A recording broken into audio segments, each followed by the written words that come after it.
Fog hung low over St. Pancras Station, the pale lamps throwing hazy pools of light across the vast, echoing concourse. The hour was late, and the place should have been deserted, but a crowd had gathered near platform 7. Uniformed constables kept the onlookers back while the sharp clang of a bell summoned Scotland Yard's attention. At the very edge of the platform, slumped against the iron rail of a baggage trolley, sat the body of a man. His coat was open, his gloves still on, his hat tilted awkwardly across his brow. He looked almost at ease, as though sleep had overtaken him in the night chill. Save for the dark bloom of blood staining his waistcoat, the stationmaster wrung his hands as Inspector Frobisher arrived. "Most extraordinary, sir. No one saw a thing. Train had just departed for Leeds. When the smoke cleared, there he was. A man cannot be stabbed in the middle of London's busiest terminal without some witness. Yet here we are." Frobisher crouched, lamp in hand. The wound was clean, precise, one thrust just below the ribs. Not a robbery, for the man's watch gleamed golden in his pocket chain, and his wallet sat untouched with crisp notes folded neatly inside. No sign of a struggle.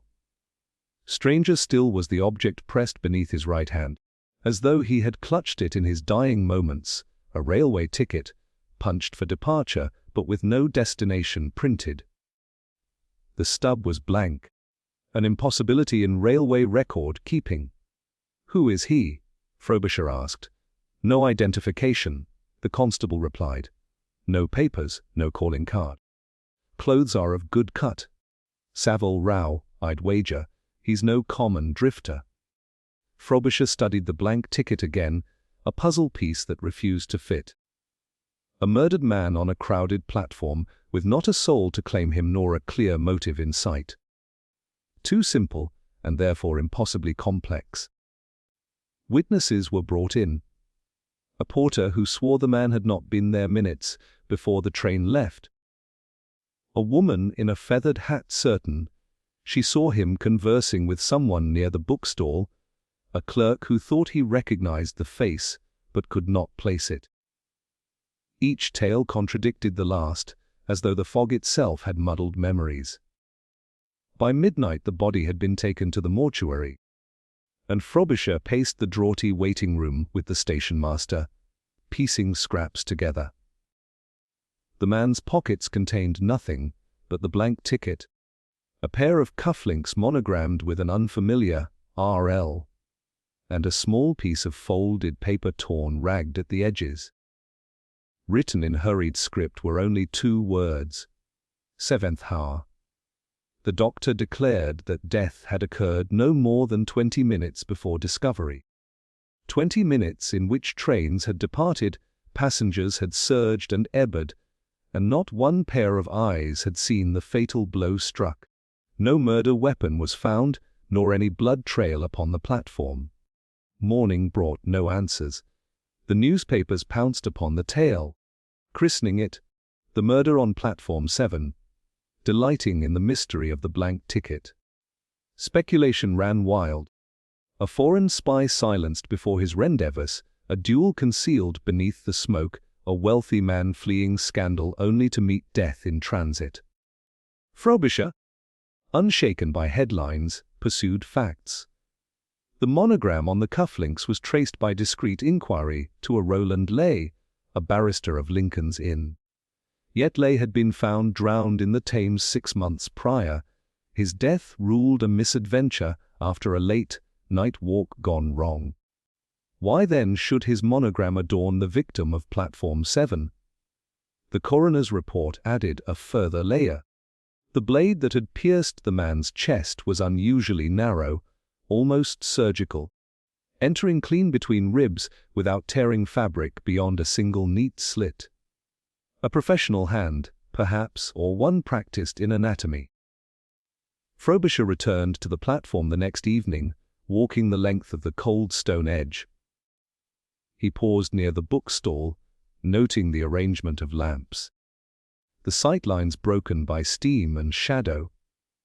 A killer could indeed strike unseen here, timing the thrust with the roar of the departing engine. Yet the risk remained absurdly high. Hundreds of witnesses mere yards away. Unless, of course, the murderer was not a stranger among the throng, but someone the victim trusted enough to stand close, to allow proximity without suspicion. The station master approached hesitantly, bringing a new detail. A porter had remembered a bag, a small leather valise the victim had carried upon arrival. It was no longer with him when the body was found. Lost luggage was common enough, but in this case it seemed conspicuously absent. A missing bag, a blank ticket, a dead man without a name, Frobisher muttered, fingers drumming the iron rail. And a message 7th hour. The question, station master, is not only who killed him, but why choose this place, this moment, this stage upon which to perform so impossible a crime? As the lamps guttered in the fog, the mystery of Platform 7 deepened, its clues offering no straight path, but a labyrinth of false doors. The detective knew only one thing with certainty, that somewhere within the confusion lay a design, deliberate and ruthless, waiting to be unraveled. Inspector Frobisher had handled enough perplexities in his time, but this affair carried the scent of deliberate staging, a theatricality that unsettled him. Scotland Yard prided itself on discipline, on procedure, and yet something in this business refused to fit into the ordinary molds of motive and means. He requested assistance, not of his fellow inspectors, but of a mind he trusted more than most Lord Peter Wimsey. If ever a crime demanded the cool, ironic gaze of a man who thrived upon the improbable, it was this. Lord Peter arrived at the station late in the evening, his tall frame inconspicuous in a dark overcoat, monocle glinting faintly in the gaslight. He greeted Frobisher with the airy casualness of a man strolling into a music hall rather than a murder scene. "My dear Inspector, I gather we have a gentleman stabbed to death in a place where stabbing seems least convenient. Unless, of course, the fellow was obliging enough to do the deed himself. But I am told that's out of the question."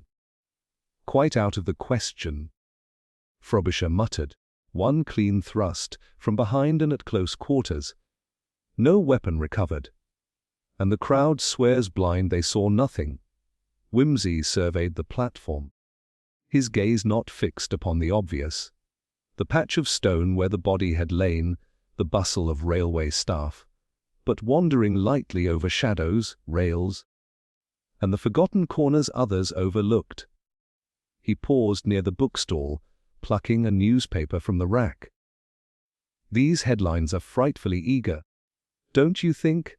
A murder before midnight. How obliging for the morning editions. But tell me, Inspector, did you notice this?" He pointed not to the papers but to the floor. Between the boards of the stall's base, something pale was wedged. With delicate fingers, he coaxed it free, a narrow strip of card, torn from the same stock as the blank ticket found upon the corpse. This piece bore faint lettering, incomplete but legible enough. Ford. Frobisher frowned. So he did have a ticket. Torn deliberately, perhaps. Or altered? Altered, yes, Wimsey mused. Railway clerks don't hand out blanks. Someone has been at pains to destroy evidence of where our man intended to go. The destination, something ending in Ford. Oxford, Hereford, Chelmsford, take your pick. Or something more obscure. Still, it suggests movement, not idleness. Our fellow was not loitering without purpose. They walked together along the edge of the platform, Wimsey's steps light, Frobisher's heavy. "Tell me about the missing bag," Wimsey asked. "Leather valise. Witness saw him with it. Not recovered. Then we may safely assume the killer wanted it. Our man dies, the valise vanishes, the ticket becomes meaningless. Except," Wimsey twirled the scrap of card between his fingers, "except the killer overlooked this. Sloppy work, for one who delivers a thrust neat as a surgeon's scalpel. Frobisher gave a grunt. And the message? 7th hour. I take it as a rendezvous. 7 o'clock, perhaps. He came here to meet someone. Or something, Whimsy replied. A train? A signal? Words written in haste often conceal more than they reveal.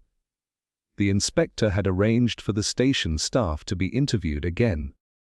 Whimsy, refusing the formal setting of the waiting room, preferred to linger casually by the tea counter, listening as the porters recounted their stories. One young man, nervous, shifting from foot to foot, spoke of having helped the victim lift his bag onto the trolley earlier that evening. Whimsy pressed gently. And what sort of bag was it, my lad?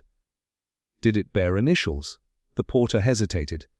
There was a tag, sir. Brass, with letters scratched in, R.L., just like the cufflinks. Frobisher stiffened. Roland lay. Again, Whimsy's monocle gleamed. Curious coincidence, is it not? A dead barrister 6 months gone, and now his initials cropping up on our anonymous victim's belongings. Either Mr. Lay is in the habit of distributing his monogram like visiting cards, or someone wishes us to think so. Tell me, Inspector, who handled Lay's estate after his drowning? I'd have to check records. Likely a solicitor of his chambers. Do so. Estates often reveal more about the living than the dead.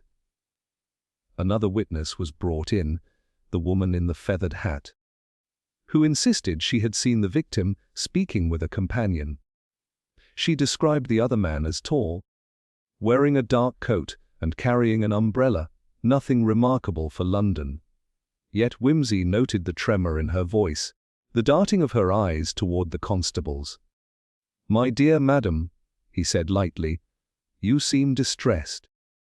Was there something about this gentleman that alarmed you? No, no. It was all so sudden. But you said they were talking. Did you hear the words? She flushed.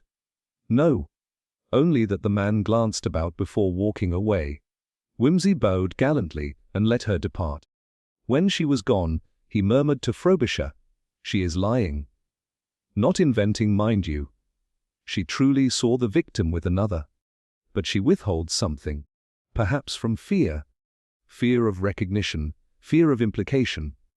I should like to know her name and where she resides. The evening stretched on. At the mortuary, Whimsy examined the body himself. He observed the cut of the coat, the polish on the shoes, the faint scent of expensive cologne lingering still. In the victim's cuff he found a trace of pale dust, gritty between his fingers. Stone dust, he remarked. Not from the station floor, which is smutty with coal. Something finer, limestone perhaps. Our man had been somewhere before arriving here. Somewhere with dust upon his cuffs, which he had not time to brush away. Frobisher exhaled sharply. You see ghosts in lint, my lord, and you see nothing in tickets that refuse to declare their destination, Whimsy replied amiably. Both of us are prisoners of our habits. But if you indulge mine, I dare say we may free ourselves of this puzzle. They left the mortuary, the city deep in fog. The gas lamps glowed like faint moons, and Whimsy's mind ticked silently. A missing bag with another man's initials. A ticket destroyed to obscure a journey toward some ford. A message of 7th hour. A woman reluctant to speak fully. And stone dust clinging where it had no place. The threads did not yet weave a picture, but already he felt the faint outline of design beneath his fingers, waiting for the touch that would bring it clear. And yet, even as Whimsy pondered, a new deception lay coiled in the shadows. For somewhere among the witnesses, the staff, the passengers who swore ignorance, someone had already lied. Not clumsily, not recklessly, but with the subtle touch of one who understood how memory fails in fog and how truth drowns amid half-seen faces. Whimsy's keen eye had begun to catch the shimmer of deceit, though its source remained cloaked.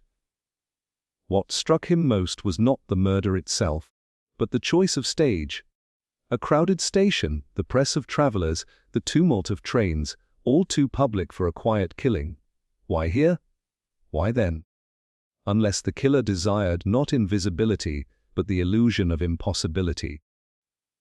To stab a man unseen in the midst of a throng was to conjure a mystery fit for headlines, to ensure the very confusion that now plagued the yard. As Lord Peter returned to his chambers that night, his mind raced with unanswered questions. The fog of London might conceal the killer's hand for now, but deception had a way of leaving fingerprints upon the air. He would find them. He always did. The following morning found Lord Peter Wimsey once again at St. Pancras, his monocle gleaming faintly as he strolled the concourse with the air of a man idly awaiting a train, rather than dissecting a murder. Inspector Frobisher had summoned several witnesses for further questioning, and Wimsey, preferring the unhurried, conversational approach, insisted they be spoken to where they felt most at ease. A draughty station office was no place to coax out secrets. Truth, he knew, was a shy bird often flushed out by comfort rather than intimidation. The first was the young porter who had spoken of the missing valise. He stood stiffly, cap twisting in his hands. "Yes, sir, I did help him with the bag. Heavy it was too. Not the kind a gentleman would carry for a night's trip." "What made it heavy, do you suppose?" Wimsey asked, his tone light, almost teasing. "Couldn't say, sir. But he carried it careful like, as though it mattered. I set it down by his side when he stopped near the bookstall." "And after that?" The boy hesitated. "Well, I turned away to fetch another load. When I looked back, he was gone into the crowd. I didn't see the bag again." Wimsey regarded him keenly. "Quite natural, in the bustle. But you mentioned last night a tag with initials R.L. Was that clear to see?" "Yes, sir. Brass it was, scratched deep. Not new." "Very good." Wimsey offered a faint smile. "Only one small point. You said just now that the gentleman carried it careful like. Yet last night, I believe you told the inspector you lifted it onto the trolley for him. Which is it?" The boy flushed. "Beg pardon, sir. I mean, he was careful once it was on the trolley. I must have put it wrong before." Wimsey's gaze lingered. The correction came too quickly, too pat. Still, he let it pass, knowing a frightened witness often reshaped memory under pressure. But the contradiction marked itself quietly in his mind. Next came the woman in the feathered hat, her perfume trailing faintly as she entered. She seated herself primly, eyes darting from Wimsey to Frobisher. "I told you all I know." The poor gentleman was speaking with another, tall, dark coat umbrella, common enough. "I cannot say more, madam," Wimsey drawled gently. "You have a fine eye for detail. Hats, coats, umbrellas. Did you notice whether the man with him seemed known to him? Friends, perhaps, or strangers?" She hesitated. They spoke quietly. Not in anger, nor in cheer, business-like. Business, like in a railway station at such an hour. Curious, is it not? Did you hear the word 7th hour by chance? Her gloved hand trembled slightly as it adjusted the veil. "No, sir." Wimsey leaned closer, his voice lowering. "I wonder, madam, why you are so reluctant. You saw more than you admit. Fear, perhaps. Fear of what you recognized." She rose swiftly, indignation masking unease. "I've said what I know. If you press me further, I shall leave." Frobisher frowned, but Wimsey inclined his head gallantly. "Of course. Forgive the imposition." Yet as she departed, he murmured to the inspector, "Her eagerness to flee speaks more than her words. Mark her. She is entangled deeper than she dares confess." The third witness, a railway clerk, was summoned. pale, spectacled. With ink stains upon his fingers, he gave his account briskly. "I thought I recognized the man, sir, from the courts. Barristers often travel by rail. But I could not swear to it. From the courts," Whimsy echoed. "Interesting. Did you know Roland Leigh?" The clerk shifted uneasily. "Yes, I knew him by sight. A fine figure, always smart eye. I might have mistaken the deceased for him in the fog." "An easy mistake," Whimsy said mildly, though his gaze sharpened. "Especially if someone wished us to think so. Tell me, did you notice the bag in his possession?" The clerk blinked. "Bag? No, sir. No bag at all." Contradiction again. The porter swore he carried one, the woman avoided the subject entirely, and now the clerk denied its existence. Whimsy allowed no hint of triumph to show, but he tucked the thread neatly into the growing knot. When the witnesses were dismissed, Whimsy paced slowly, hands clasped behind his back. "Inspector, do you perceive the melody of this chorus? 3 singers, each off-key. The porter recalls a bag, then blunders over whether it was carried or trolleyed. The lady admits to seeing a companion, but flees when pressed on particulars. The clerk denies the bag entirely, though its absence is the very crux of the matter. These are not lies of invention but lies of omission, of trimming truths to fit comfort." Frobisher scowled. "You believe they conspire? Not together, no. Each guards a separate secret. The porter may fear being accused of theft, the lady of involvement she dare not name, the clerk of some connection with lie he would rather bury. The puzzle is which thread binds to the murder, and which merely tangles about it." That afternoon, Whimsy called at the chambers of Roland Leigh. The barrister's death, months old, had left his rooms quiet, the dust thick upon volumes of law. A clerk of the firm recalled him only vaguely. A man with few intimates. Yet a register of his possessions showed that among them had been a leather valise with a brass tag, inscribed with his initials. Supposedly, it had been claimed after his death by a cousin, name not recalled.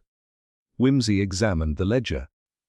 The date of claim coincided with a week when the estate was in confusion, no executor firmly appointed. So anyone bold enough could walk away with Leigh's belongings under pretext of kinship, he mused.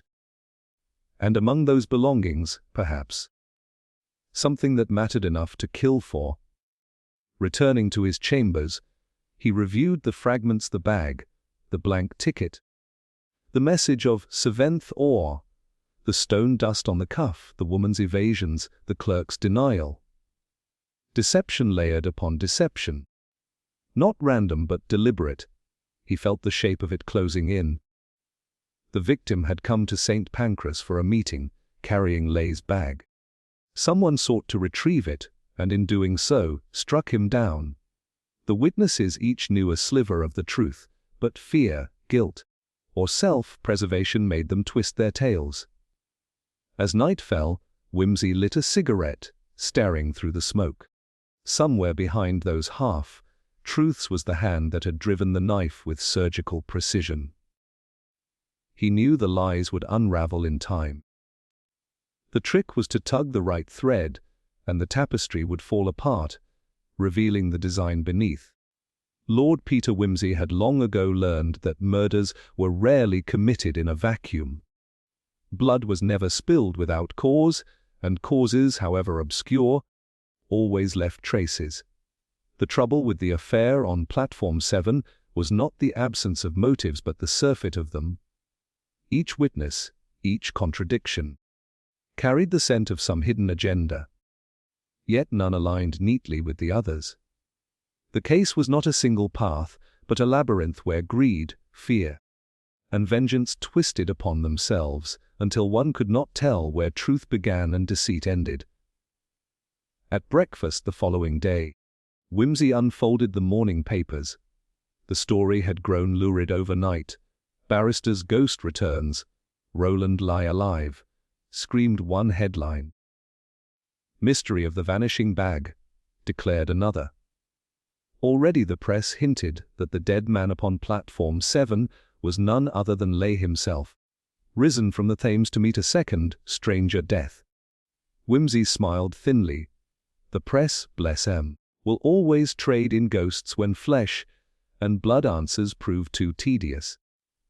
But there's no ghost here, only someone determined to wrap a very solid corpse in Leigh's shadow. Inspector Frobisher arrived with the results of his inquiries. The woman in the feathered hat was Mrs. Agnes Mortimer, widow of a solicitor who had once shared chambers with Roland Leigh. Her finances, Frobisher reported, had dwindled since her husband's death, and she was known to seek loans from acquaintances in the legal world. A reason, perhaps, for secrecy, the inspector said. Indeed, Wimsey mused. If she recognized the bag or the initials upon it, she might fear being drawn into scandal. But money alone rarely drives a woman to tremble so. Fear of exposure, yes. Fear of being known at the wrong place, the wrong time. As for the porter, a discreet word revealed that he had once been disciplined for petty pilfering. Trifles from passengers' luggage. His nervousness might spring not from complicity in murder, but from dread that suspicion would fall upon him for the missing bag. Greed at the smallest scale, Wimsey thought. But greed that may make him pliable, or blind at the wrong moment. The railway clerk proved still more interesting. Records showed he had indeed once handled minor accounts for Leigh's chambers. He had left abruptly after some dispute, the details vague. Here was another thread of resentment, quiet, colorless, but no less real. A grudge conferment longer than fine wine, Wimsey remarked. And when opened, it may prove more intoxicating. Yet none of these motives explain the precision of the murder itself. Nor the message, 7th hour, nor the stone dust upon the victim's cuff. To untangle the web, Wimsey began to lay out each strand upon paper in his study, notes pinned with his customary meticulousness. If the victim was not Leigh, then who was he? A man of means, well-dressed, accustomed to Savile Row tailoring. Someone who had come into possession of Leigh's bag. Someone who meant to travel toward a destination ending in Ford, but whose ticket had been deliberately mutilated to obscure the fact. Why obscure it? Because the place itself mattered. A meeting ground, perhaps, where business of perilous kind was to be transacted. Suppose the valise contained documents, legal, financial, incriminating, left over from Leigh's affairs. Such papers might tempt a widow desperate for solvency, a clerk eager for revenge, even a thief hoping for profit.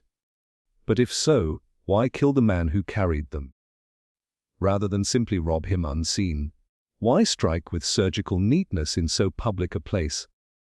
Frobisher leaned over the desk, scowling at the notes. Every one of them had reason enough for something: envy, money, self-preservation.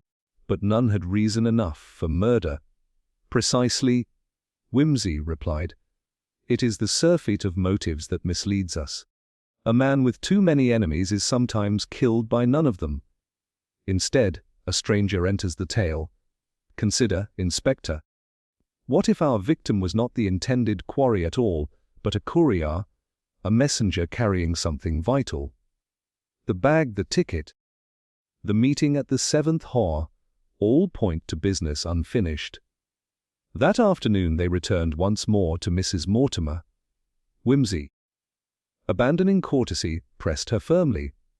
Madam, you knew Roland Leigh. You knew his habits, his possessions. When you saw that man upon the platform, did you recognize the bag? Her lips trembled. Yes, she whispered. I thought it was Mr. Leigh himself, risen from death. That is why I could not speak. I feared what it meant. And when you realized it could not be Leigh, I dared not say more. My husband once warned me, Leigh had dealings best left untouched. Papers he kept, letters, debts, perhaps. If they were in that bag. She broke off, pressing a handkerchief to her mouth. Whimsy's eyes sharpened. So Leigh's affairs were not so tidy after all. Madam, what you conceal may lead us to the murderer. If Leigh left enemies, they live still. Later, the porter was questioned again. This time, confronted with his past pilfering, he blurted out more than he meant. I did see the bag, sir.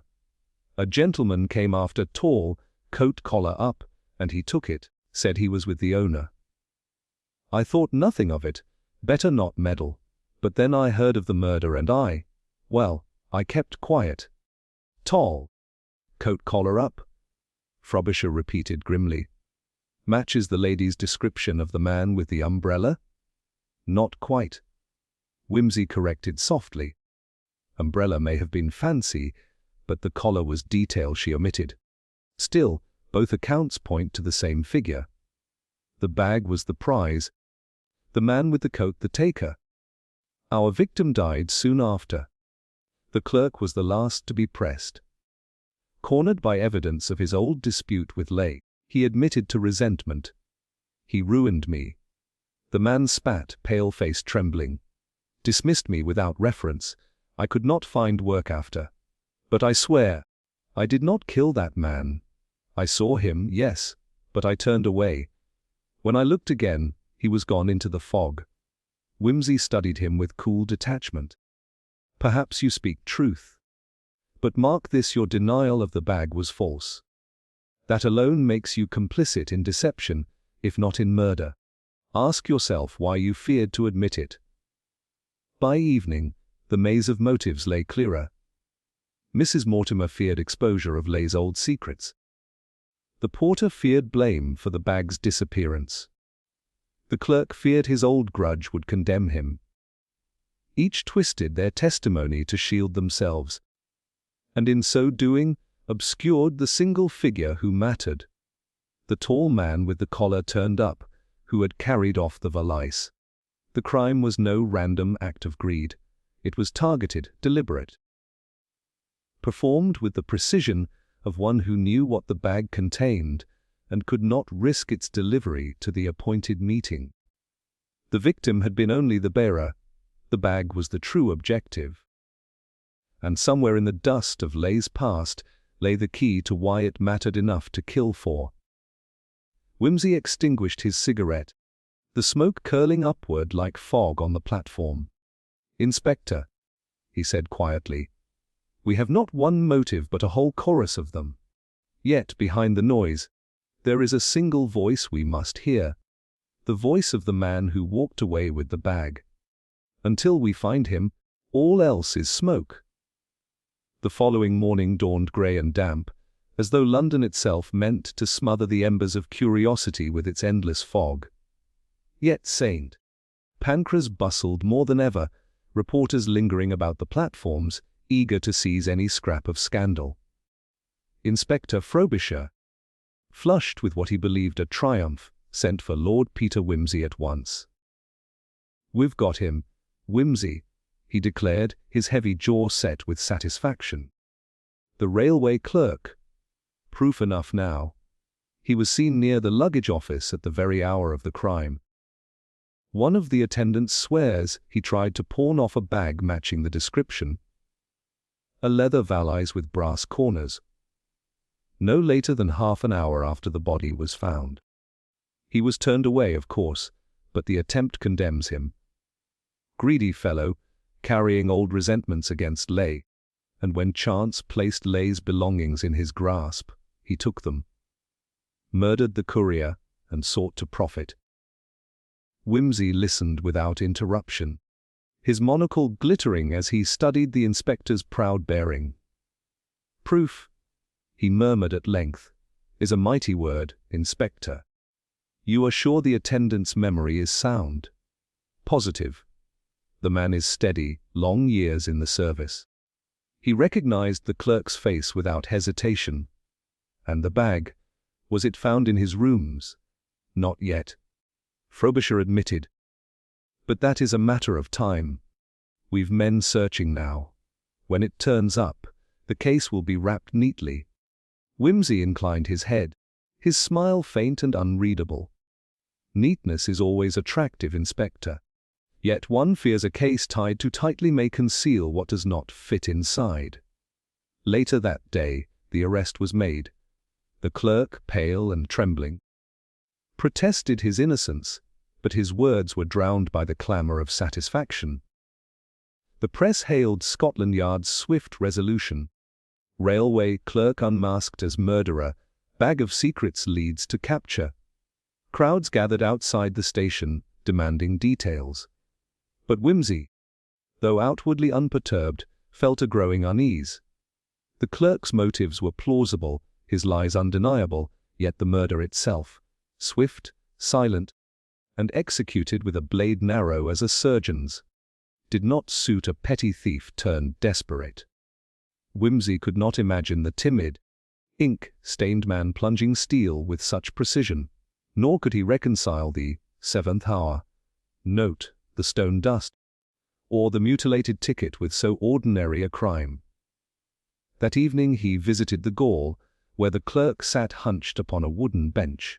"You deny it still?" Whimsy asked lightly. The man's hollow eyes lifted. "I swear I never touched him." "Yes, I lied about the bag. I feared being entangled. But murder? I haven't the courage for it." "Courage, no," Whimsy said softly. "But resentment. Perhaps you felt Leigh ruined you." The clerk's voice broke. "I wished him ill, yes. But this man, I did not even know who he was. They'll hang me for another's crime." Whimsy studied him a long while, then rose. "They may try. But truth, my friend, is a patient beast. It waits until the clamour dies, then steps forth. I suggest you hold your tongue until it does." Returning to his chambers, Whimsy turned over the puzzle yet again. The inspector had what he craved: a culprit to display, evidence to brandish, a story to soothe the public. But the pieces lay ill-fitting. The missing valise remained unfound. The porter's account of a tall man with collar turned up lingered unresolved. Mrs. Mortimer's trembling evasions grew louder in memory the more others shouted guilt. And above all, the message, 7th hour, still cast its shadow. If the murder had been no more than a theft, why strike with such surgical neatness instead of a brawl, a clumsy blow? Why erase the ticket's destination with such precision? Why choose platform 7, in the fog, at that precise moment? It was not theft, it was interception. Someone had intended to prevent the courier from reaching the appointed meeting. The bag was not loot but leverage. A knock upon his door interrupted his thoughts. Bunter, his unflappable manservant, presented a small envelope delivered by hand, unsigned. Whimsy slit it open with languid care. Inside lay a single scrap of paper, torn as the first had been, with the same hurried hand, too late. "The 7th hour is past." Whimsy's lips curved faintly. "Ah, our hidden player shows his hand. He knows the game continues, though the inspector believes it won. He writes as one who has achieved his object, or so he thinks." He leaned back, tapping ash into the tray. "The false victory is always the most dangerous moment, Bunter. While the world applauds the curtain's fall, the true play has yet to begin." Meanwhile, Frobisher basked in his success.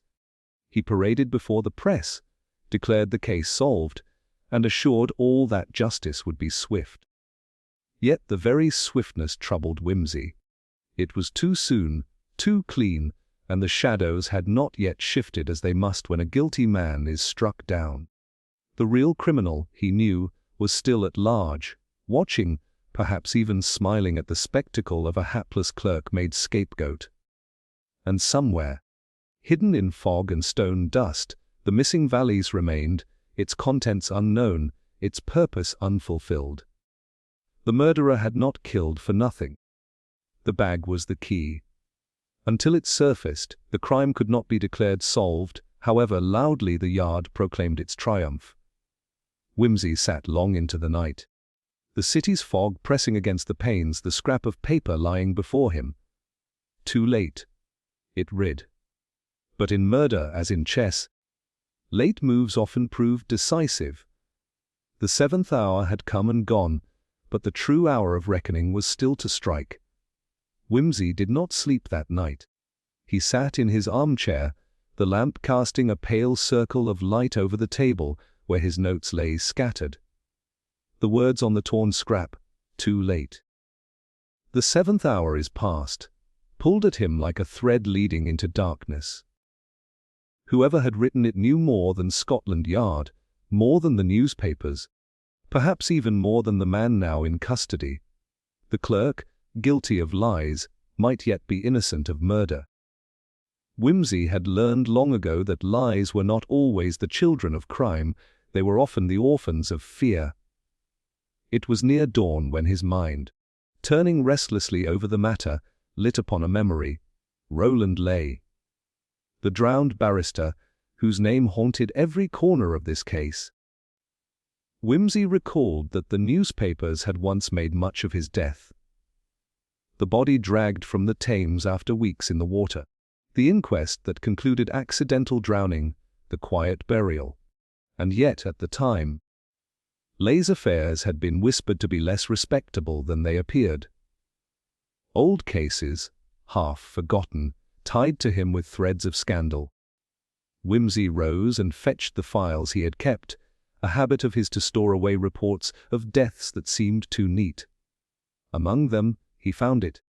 Barrister's tragic end, case of the Mortimer Trust. A few lines in small print, already yellowing with age. The Mortimer Trust. Agnes Mortimer's late husband had been its solicitor. The case had involved disputed property in Hertfordshire, allegations of fraud in the sale of land, accusations that documents had gone missing. Nothing had been proved. The matter had fizzled when one of the claimants vanished abroad. Yet Leigh's name had been mentioned, quietly, carefully, as the man who had drafted certain contested papers. Whimsy tapped the page thoughtfully. Shadows of the past. Indeed.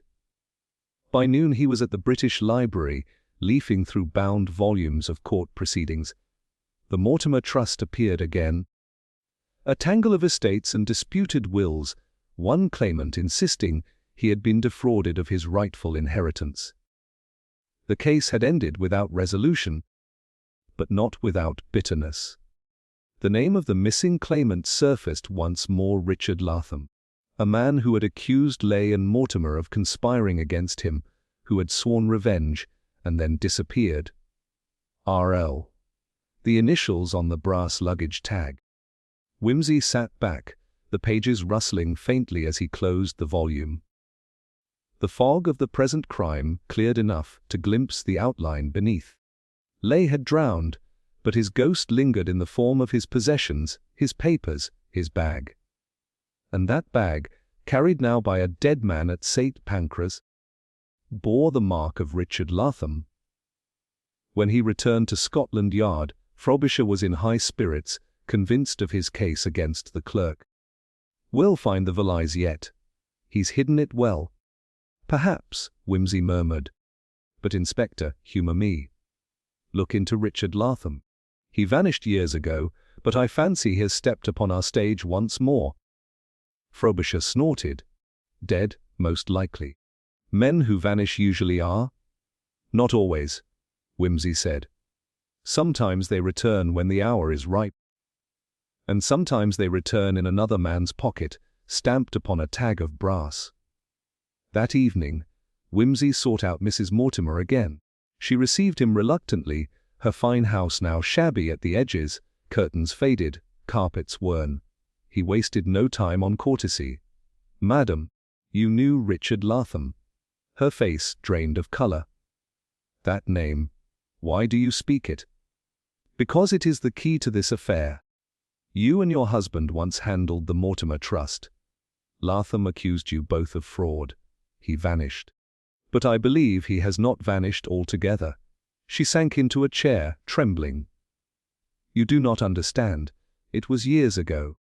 My husband swore there was nothing to it. Leigh drafted the deeds. Yes, there were irregularities, but such things happen. Latham was unstable, violent even. He threatened us all. When he disappeared, we were relieved. We thought it over. And yet here we are, Whimsy said softly. The bag that passed into your sight bore his initials. The man who carried it is dead. Someone wished to silence him before he could reach the 7th hour. Madam, I ask you plainly what was in that bag. Tears welled in her eyes. I do not know. But I fear it was proof. Proof that my husband and Leigh conspired to cheat Latham of his inheritance. If such papers exist, they would ruin me utterly. That is why I could not speak. Whimsy regarded her a moment, pity mingling with calculation. Ruin, madam, is unpleasant. But murder is final. If you wish to be spared worse, you must tell me all you know. From her faltering words he gleaned that Leigh had kept copies of certain deeds hidden away, against the day when they might be needed. After his death, they should have passed into the custody of his estate. Instead, it seemed someone, perhaps Latham himself, had retrieved them. That bag, Whimsy concluded, contained documents powerful enough to expose fraud, topple reputations, perhaps even restore lost fortune. The porter's mysterious tall man, the one who vanished with the bag, loomed larger now. If he was Latham, or an agent of Latham's, then the murder was not random theft, but the silencing of a courier carrying those papers. The 7th hour was no mystical phrase but an appointment, a deadline for delivery. And the message Whimsy had received, too late, was 7th hour is past, was a triumphant whisper from the very hand behind the crime. As night fell, Whimsy sat once more in his chambers. A map of Hertfordshire spread before him. The Mortimer Trust lands lay scattered across the county, villages and fields bound in dispute. He traced them with a finger, following the history buried in legal wranglings. It is the past that bleeds into the present, he murmured. Latham's grievance has lived on through years of silence, and now it has claimed its victim. But why now? Why here? And why this poor devil upon platform 7? The clock struck midnight, echoing in the stillness. Bunter entered with a fresh pot of coffee, his expression discreet as ever. Whimsy looked up, eyes bright with the fever of pursuit. Bunter, we have been looking in the wrong direction. Not at what was stolen, but at when. The 7th hour was a meeting. Someone was to receive that bag at a precise moment.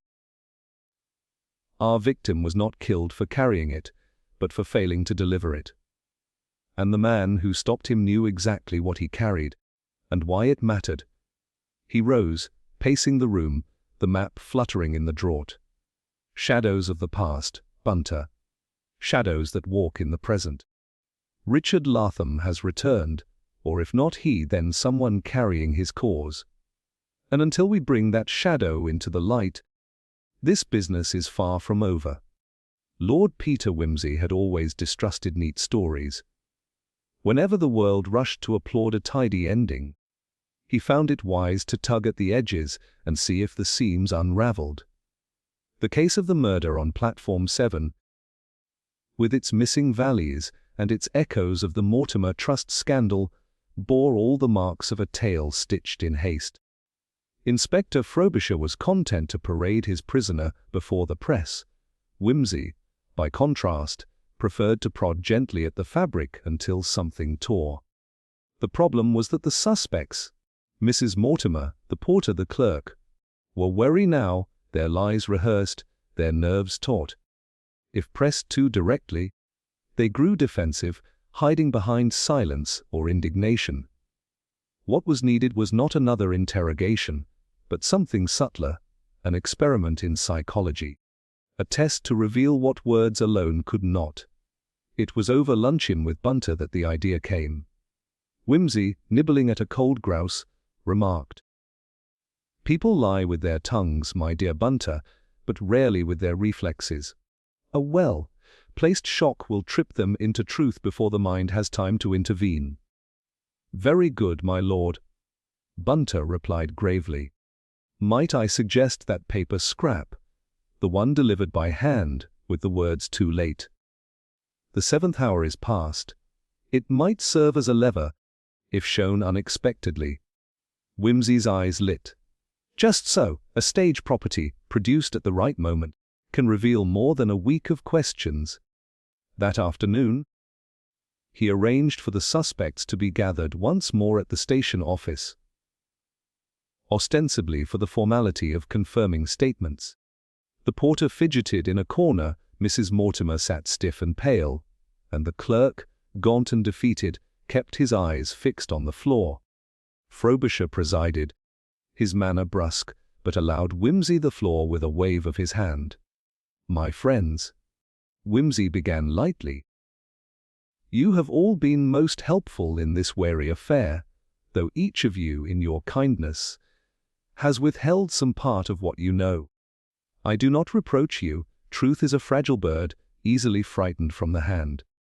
But sometimes, one must tempt it with a morsel it cannot resist. He drew from his pocket the scrap of paper, unfolded it slowly, and placed it on the table where all could see. This, he said, arrived at my chambers last night. A curious message unsigned. Read it. The porter leaned forward first, his eyes squinting at the scrawl. His lips moved silently as he spelled out the words, but his face remained blank, puzzled rather than fearful. Whimsy marked him off. No recognition there. The clerk glanced briefly, then away, with a weary shake of the head. Another trick, he muttered bitterly. I know nothing of it. But Mrs. Mortimer, her reaction was different. She had barely looked before her gloved hand jerked, knocking over the inkstand beside her. Black drops spattered across the paper, across the table. Her face flushed crimson, then drained as quickly to a ghastly pallor. She rose halfway to her feet, then collapsed back into the chair, fumbling for her handkerchief. Madam, Whimsy said gently, it distresses me to see you so overcome. Yet surely, if these words mean nothing, they need not startle you so. Her lips parted, but no words came. She dabbed at her gloves with trembling hands, eyes fixed anywhere but the paper. Frobisher leaned forward triumphant. A guilty conscience, eh? She knows more than she's said. Whimsy silenced him with a glance. He had no wish to startle her further, too heavy a hand, and she would retreat into stubborn silence. Instead, he leaned close, speaking softly. Mrs. Mortimer, you have seen these words before. Not this exact scrap, perhaps, but others like it. Notes, messages, signs that the past was not finished with you. Am I right? Her throat worked, and at last she whispered, yes. From whom? She shook her head helplessly. I cannot. I dare not. But Whimsy pressed on, his tone coaxing rather than stern. The man who sent this plays with shadows. He wishes you to believe it is too late, that nothing can be done. But shadows cannot harm you, madam, unless you give them power. Tell us who he is, and the light will dispel them. At that, her composure cracked. Tears spilled freely, her voice breaking. It was Latham. It must have been Latham. He wrote to me, years after he vanished, letters accusing us all. He said one day he would return, that the truth would be brought to light at the 7th hour. I thought it madness, the ravings of a man consumed by hatred, but when I saw the bag upon the platform, with his initials, oh God, I knew. I knew he had come back. Frobisher leaned forward sharply. So he is alive? I do not know, she cried. I never saw him, only his hand in the letters. But he swore vengeance, and now it has come. The room was silent save for her sobbing. Whimsy watched her steadily, his mind racing. The letters proved Latham's hand in the affair, or at least the hand of someone using his name. Her reaction had been genuine, too sudden and violent to be feigned. The trick had worked, an unconventional gambit, revealing a crack in her composure that words alone would not have. But Whimsy was not wholly satisfied. If Latham had indeed returned, why strike so obliquely, sending couriers with bags, scrawling cryptic notes, staging deaths in public places? A man consumed by vengeance might kill directly, brutally. This murder bore calculation, almost artistry. Someone was playing a longer game, one rooted in old wounds but carried out with chilling precision. When Mrs. Mortimer was led away, Whimsy turned to Frobisher. "You see, Inspector, why one must sometimes employ a little theatre. The guilty mind reveals itself not in what it says, but in what it cannot prevent itself from doing." Frobisher grunted. So she knew of Latham all along. Why not arrest her too? Because, my dear Inspector, terror does not equal guilt. She is haunted, yes, perhaps even complicit in past misdeeds. But murder on Platform 7? No. She is a frightened witness, not the hand with the knife. As he spoke, Whimsy picked up the stained scrap of paper, now spattered with ink. The black blotches, oddly shaped, caught his eye. He held it to the light, studying the strokes beneath. The hurried scrawl, the slanted letters, it was not a clerk's hand, nor a woman's. It was bold, almost defiant, the writing of one who had waited long and now claimed his hour. He smiled faintly, though his eyes were grave. Bunter was right, as always. A scrap of paper can speak volumes. And this one tells me that our shadow is nearer than we think, near enough to deliver his messages by hand. Near enough, perhaps, to strike again. The fog outside pressed closer against the station windows, thick and unyielding. Somewhere within it, the true murderer watched. Patient as ever, certain his secret was still safe. But Whimsy now had the crack he needed, a fissure in the wall of silence. And with patience, and perhaps another unconventional nudge, he meant to drive it wider until the whole edifice collapsed and the shadow of Richard Latham, or the man who wore his mask, stood naked in the light. The ink-stained scrap lay folded in Whimsy's pocket as he walked back through the mist-laden streets, his mind working through possibilities with the steady rhythm of his stride. The trick had worked.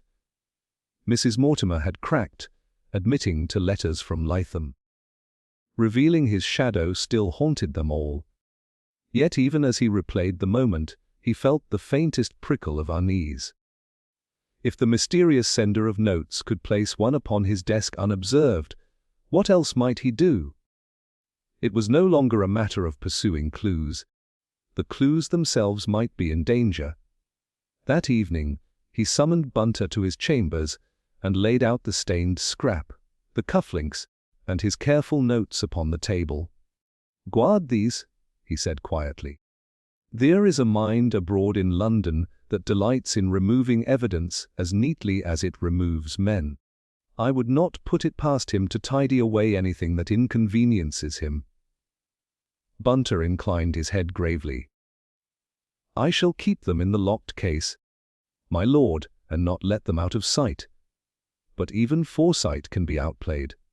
The following morning, Frobisher summoned Whimsy to Scotland Yard with uncharacteristic urgency. He arrived to find the inspector red-faced, the clerk's cell in uproar, and constables running like ants stirred from their nest. "The valise!" Frobisher burst out, slamming his fist on the desk. "We had it, Whimsy. Found in a left luggage office at King's Cross, tagged with those blasted initials. I was ready to show it you myself. And now it's gone. Gone." Whimsy raised an eyebrow. "Stolen in the night. Locks forced, guards swearing they saw nothing. Whoever took it knew exactly what to look for." Whimsy's lips tightened, though his tone remained airy. "Well, well. The stage grows livelier. Someone plays a bolder game than I thought. to slip into the yard's own keeping and lift the prize from under your nose. Frobisher's eyes narrowed. Don't you laugh, Whimsy. This makes us look like fools, and worse. It means we've lost the one bit of evidence that might have settled this. It means, Whimsy corrected softly, that we are closer to our adversary than ever. He would not risk so much unless he feared discovery. Fear is a most telling symptom, Inspector, and it tells us we press upon the truth. But inwardly, Whimsy's thoughts ran darker. The theft was too clean, too perfectly timed. Whoever had taken the valise had inside knowledge, not merely of the bag's existence, but of where it would be stored, when and under what guard. That suggested not just cunning, but influence, perhaps even a hand within the yard itself. Trust, in such a case, was a brittle thing. He spent the afternoon at the Mortimer house once more, hoping to pry some hint of the valise's contents from Mrs. Mortimer. But she swore she knew nothing more. Her terror of Latham's shadow was genuine, her knowledge exhausted. When Whimsy pressed her, she flinched and whispered, "If the bag is gone, then all is lost." He will not stop now. He never stops. Her fear was contagious, clinging to the very walls of the house. Whimsy left unsatisfied, walking back into the gathering dusk.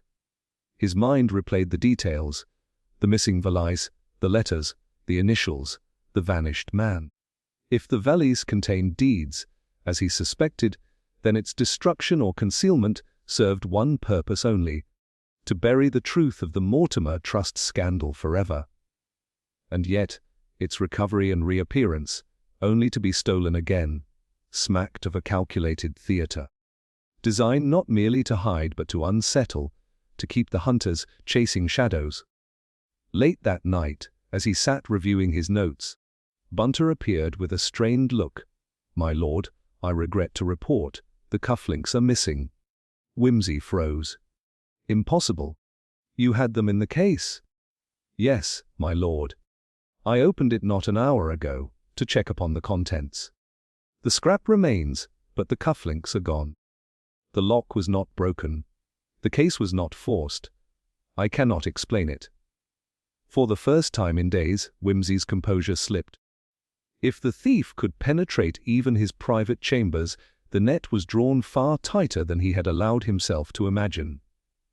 He rose, pacing swiftly, hands thrust deep into his pockets.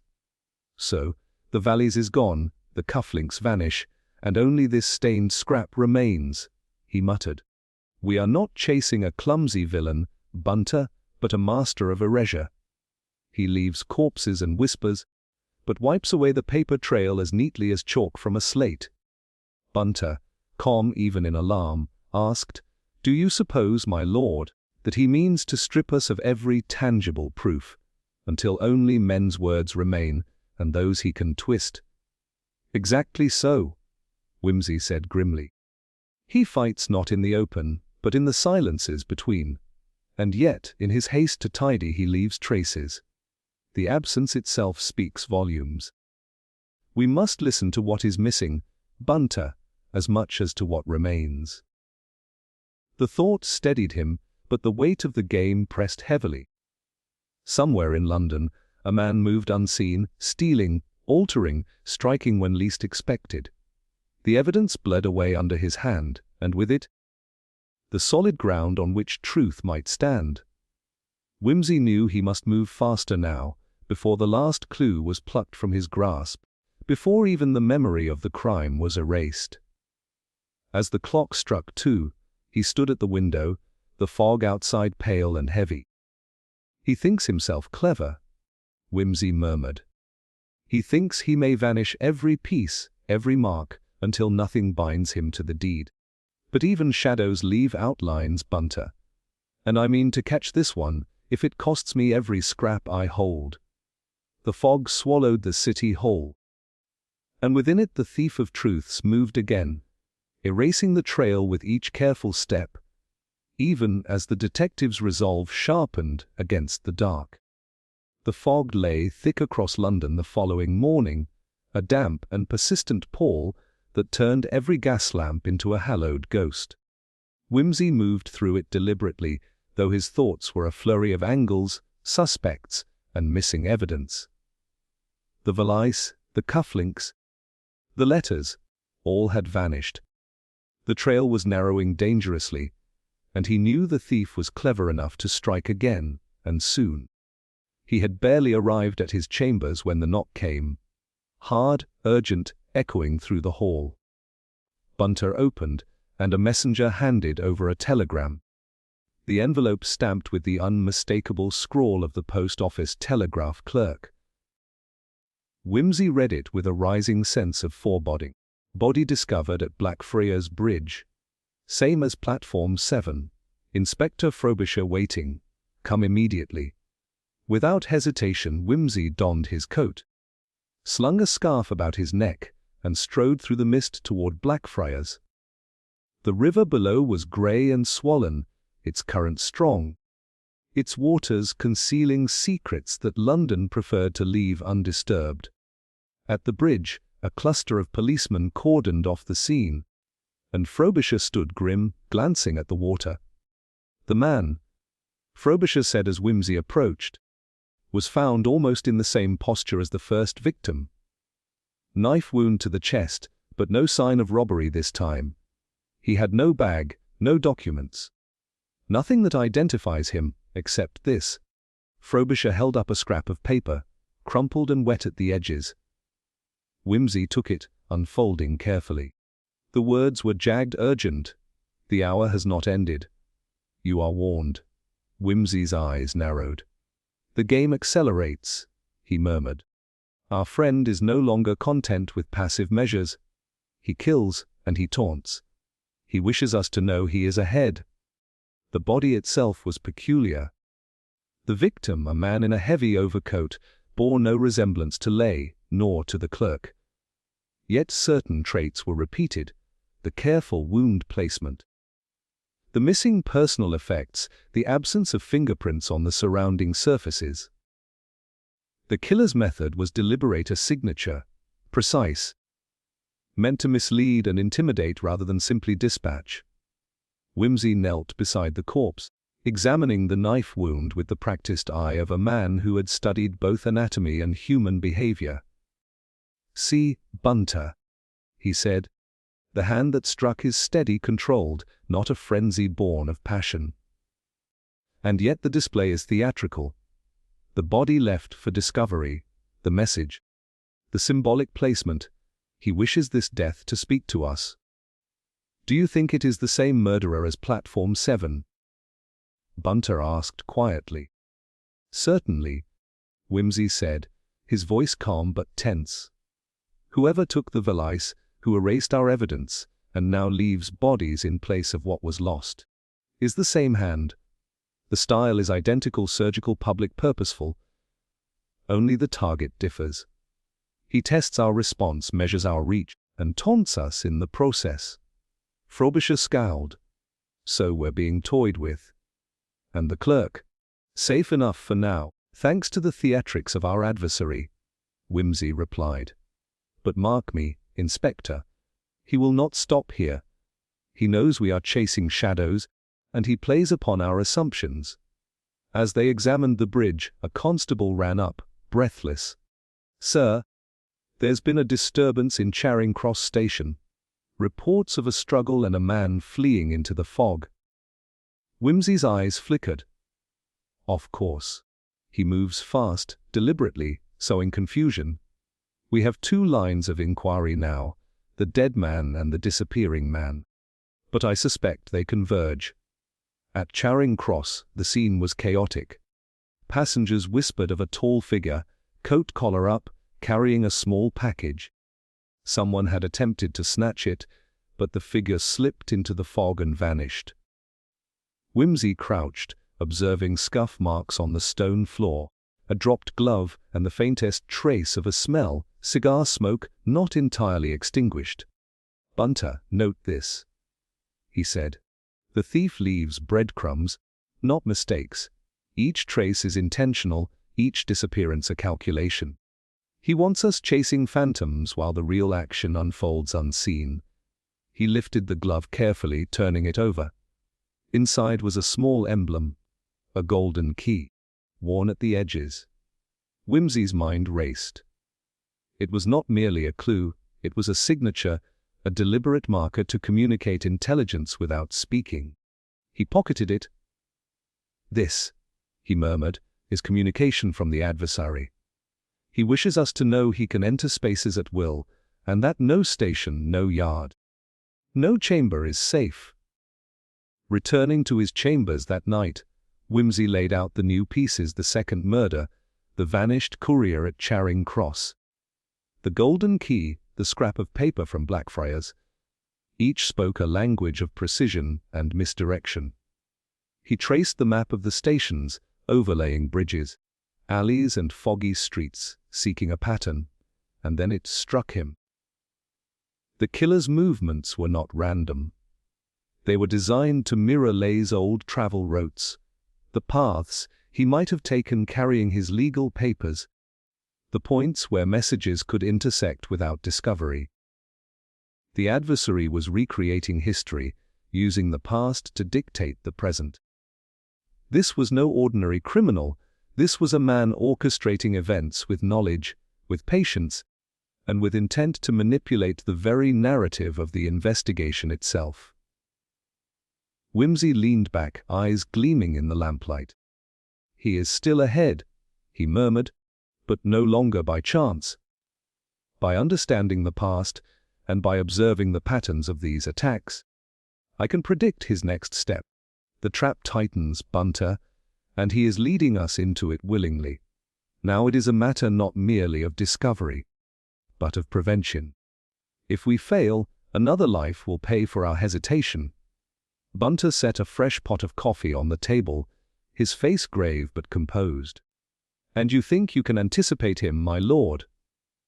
"I must," Whimsy said, sweeping the pieces across the table. "For every step he takes to elude us, there is a corresponding counter-step, hidden but certain. The golden key, the notes, the murders, they are taunts, yes, but also footprints. And footprints, Bunter, always betray the direction of travel." Outside, the fog pressed close to the windows, curling like living smoke around the lamps.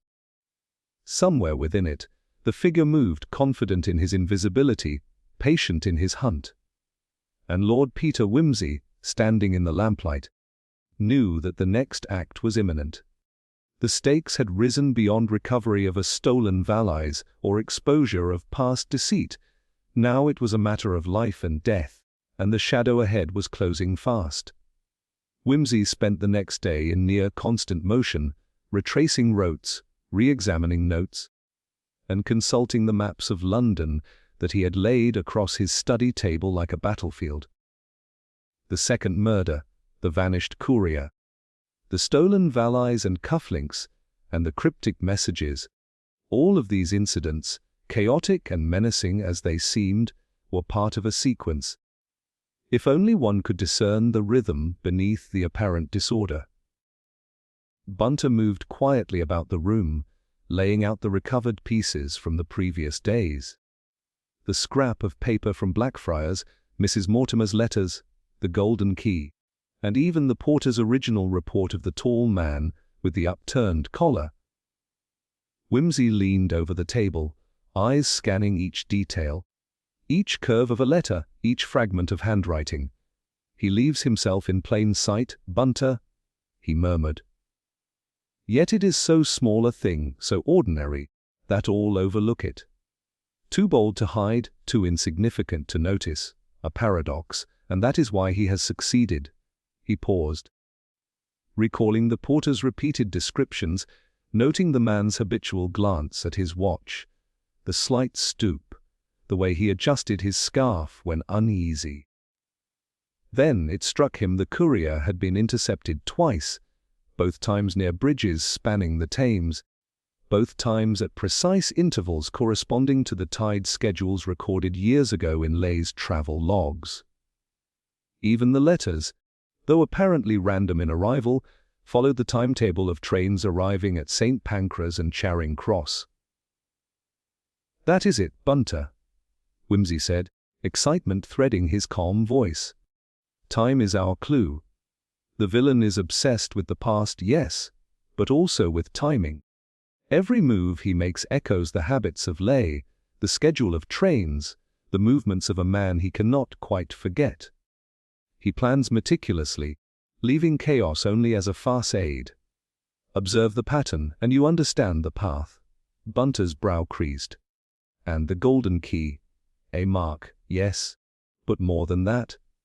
Each time it appears, it coincides with a deviation from the expected. Proof that he is aware we are watching.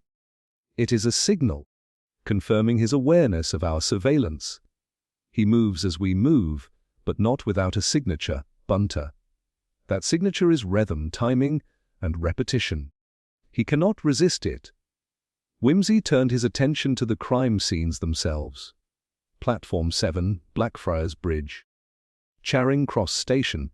Locations not chosen for randomness, but for proximity to known schedules, to vantage points where he could watch the effect of each act on witnesses, and yet remain unseen himself. The repetition was subtle, almost invisible. But now the clarity emerged. Every act of theft, disappearance, and murder occurred when an ordinary observer would overlook a pattern. Yet someone attuned, someone who remembered, would perceive it. "And you see, Bunter," he continued, spreading the maps further, "the moments themselves are linked to the past. The times of day, the intervals between attacks, they correspond to the incidents surrounding Leigh, to when the documents should have moved, to when Latham's alleged vengeance would be most precise. The man is orchestrating not only actions, but impressions. He seeks to convince us that the past is dead, while it guides his hand still." Whimsy's finger fell on a tiny note he had overlooked until now, scribbled in the margin of Mrs. Mortimer's letters. 7 minutes passed, every time. The memory hit him like a thunderclap. The 7th hour is not merely symbolic. It is literal down to the minute. Each act occurs 7 minutes past a significant hour. Leigh's meetings. The collection of the documents, train arrivals. It is almost laughable in its precision, yet that is the very brilliance. It disguises his methods under a mask of coincidence. Bunter moved closer, examining the note. 7 minutes passed, and yet we dismissed it, thinking it merely decorative, a flourish of madness. Exactly. And that dismissal is why he is still free. He relies upon the ordinary mind to ignore the extraordinary subtlety. We are not dealing with a fool, Bunter. We are dealing with a strategist who has rehearsed history itself, ensuring that the past and present intersect at exactly the moment of his choosing. Whimsy's gaze swept over the recovered items again, and something else emerged, a connection overlooked before. The misplaced cufflinks, the golden key, the scrawled scraps. They each appeared where a past document, left by Leigh, had once rested.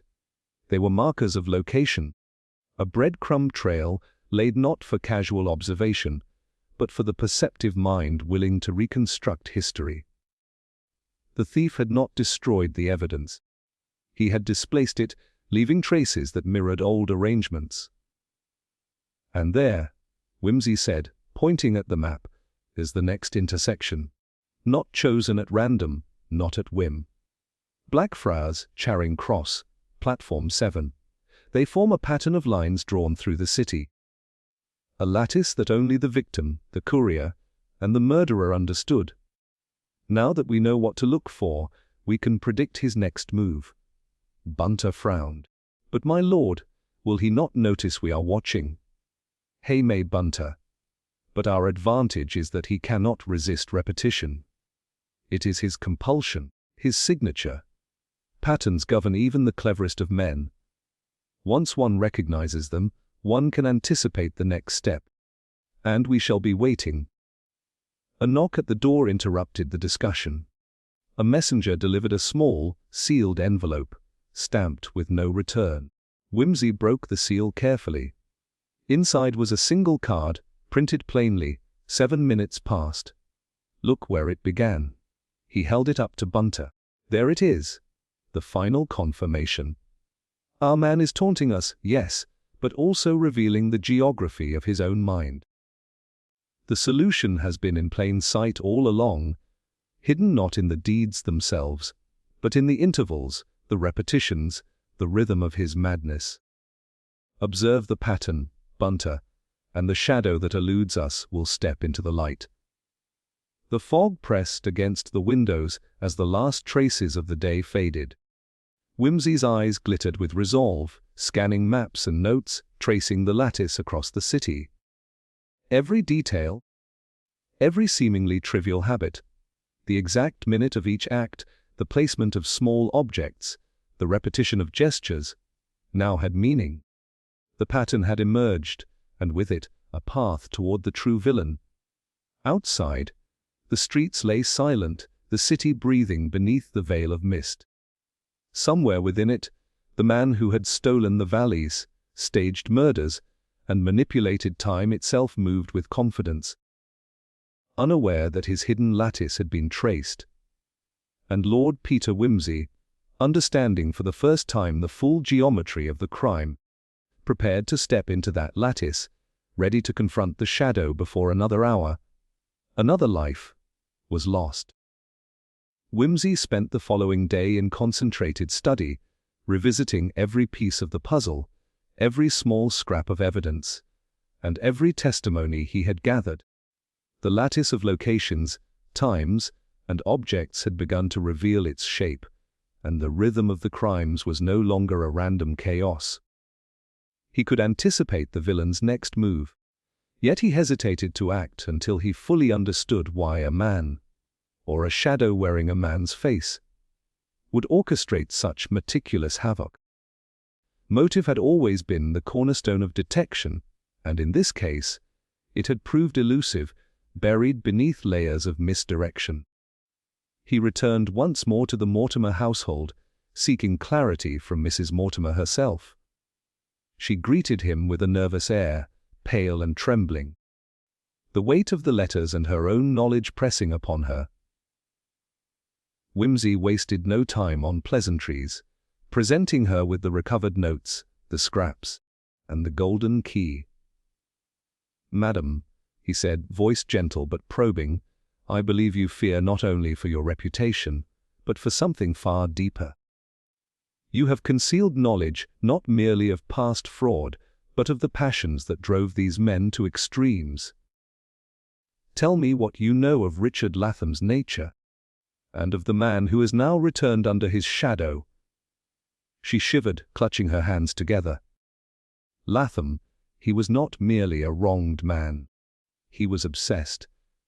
His mind it twisted around injustice as though it were a living thing, feeding on every slight, every error, every grievance. He swore that nothing could be taken from him. No property, no honor, no evidence. Without restitution. But it was not only the Mortimer Trust he targeted. Anyone connected to those deeds, anyone who might obscure the truth, became his enemy. Whimsy's gaze sharpened. You mean his campaign was not merely for revenge or restitution, but to correct what he perceived as a moral imbalance? Yes, she whispered, voice breaking. But moral only in his mind. He saw deceit everywhere, and he believed it right to punish anyone involved. It was as if the world owed him justice, and he would claim it, no matter the cost. That evening, back in his chambers, Whimsy reviewed every clue with Bunter. The letters, the notes, the stolen valise, the second murder, the intercepted courier, and even the subtle markers, the cufflinks, the golden key, formed a web that revealed not just method, but psychology.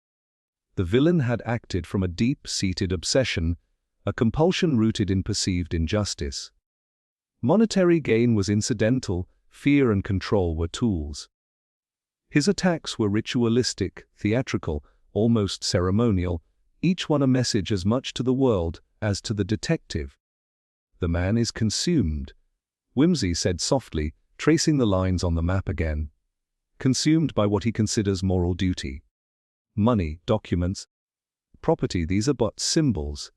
Symbols of a past grievance he refuses to let rest. His hand is guided by obsession, not necessity. He kills to prove a point, to demonstrate the inevitability of justice as he defines it. Bunter frowned. Then why the theatrics, my lord? The timing, the notes, the patterns.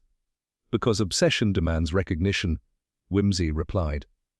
He cannot act in silence. Each act must echo, must announce itself, must leave a signature of intellect and intent. He is not merely a criminal, he is a moralist in extremis, convinced that the ends, his version of justice, justify the means. His pattern, his care, his precision, all are extensions of his ideology. Whimsy recalled Mrs. Mortimer's reactions. The fear that had made her tremble at even the sight of a scrap of paper. The villain understood the psychological power of terror. He manipulated not only events, but perceptions, leaving witnesses unsure, detectives frustrated, and authorities prematurely confident in the wrong assumptions. And then a small, overlooked detail crystallized the picture. The golden key, the trinket left as a signature, was not a random flourish. It was the emblem of a club, an old society that Latham had once belonged to in his youth, devoted to moral philosophy and civic duty. The key symbolized authority, judgment, and access to secrets. By leaving it behind, the villain was claiming his right to act, asserting his self-appointed authority over those he deemed guilty of past deception.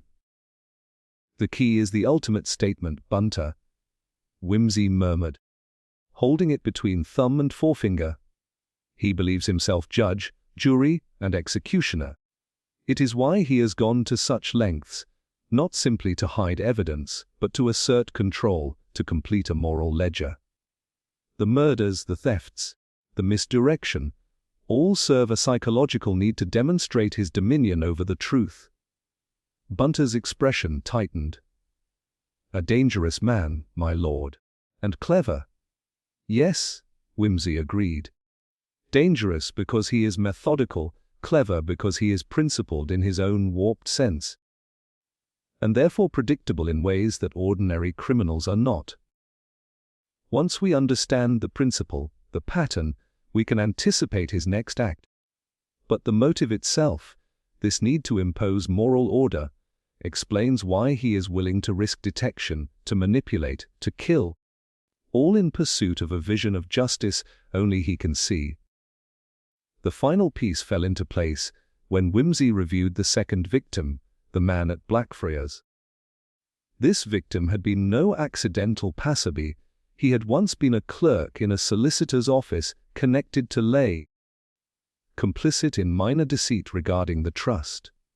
He had been targeted not for wealth, not for revenge, but for his role in the ledger of perceived wrongs. Each murder now made sense not as random acts of violence, but as components of a moral calculus executed with ruthless precision.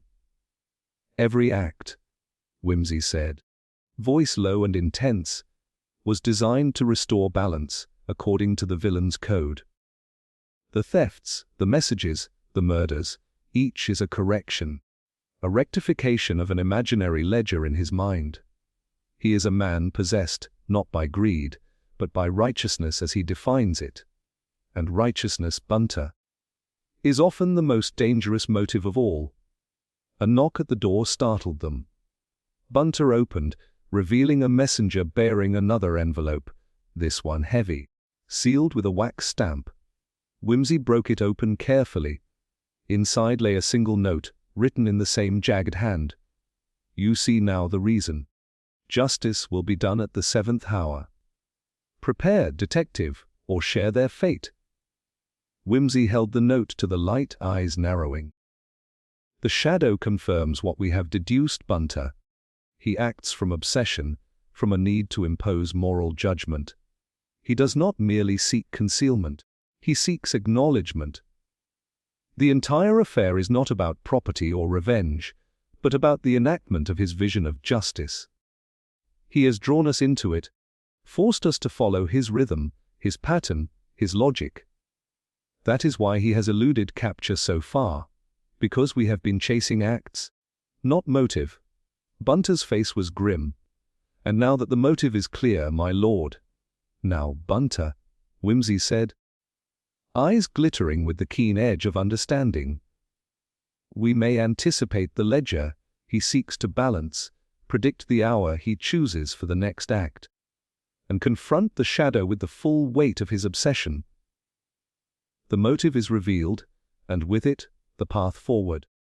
We may finally catch the man before he enacts another piece of his moral design, and put an end to this theatre of shadows once and for all. Outside, London's fog pressed close, curling through the gaslight and alleys. Somewhere within it, the villain moved, confident in his unseen mastery. But for the first time, Wimsey knew why the heart of his actions, the psychology driving his meticulous cruelty, was no longer a mystery. It had been revealed. Shining clear as a lantern in the fog, and with clarity came power. And with power, Wimsey prepared to step into the lattice of shadows, ready to meet the obsession that had dictated death and terror, and to bring its architect into the light.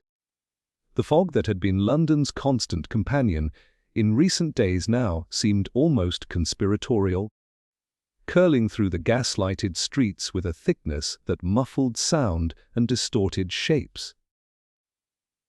Wimsey moved along the embankment beside the Thames with deliberate calm, Bunter close at hand. They were heading toward Blackfriars Bridge once again. But this time the detective carried no maps or letters, only the quiet certainty of knowledge. He had reconstructed the lattice of locations, times, and patterns with precision, anticipating the villain's next act as one might anticipate a symphony's final movement.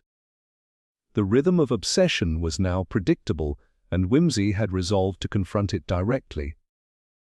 Arriving at the bridge just before the hour, Wimsey noted the usual crowd had thinned to a handful of policemen and late-night wanderers. He positioned Bunter discreetly nearby, and then, carefully, he laid his plan into motion. At exactly 7 minutes past the hour, the time that had defined so many previous acts, the street lamps flickered under a slight gust of wind, and a tall figure emerged from the fog, coat collar turned up, scarf partially concealing the face. The posture, the gait, even the habitual glance at a pocket watch. Every detail aligned with the man whose rhythm they had been tracing for days. Wimsey stepped forward from the shadows, his tone calm but deliberate. "You are punctual, as always. It seems the 7th hour is meaningful to you in ways others would scarcely comprehend." The figure paused, stiffened. A low chuckle escaped, bitter and controlled. "Lord Peter Wimsey?" the voice said. "So you have followed me to the river's edge. I wondered how long it would take for someone to perceive the pattern. Clever, I admit. But not clever enough." "I do not doubt your cleverness," Wimsey replied, voice steady, eyes fixed on the man. "But I also know your compulsion. Every act, every movement, every crime, performed to satisfy your own sense of justice.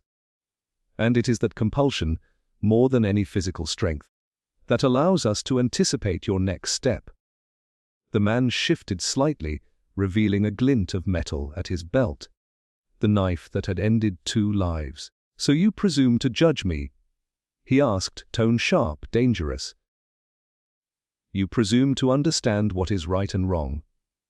"I presume nothing beyond what your own actions reveal," Wimsey said.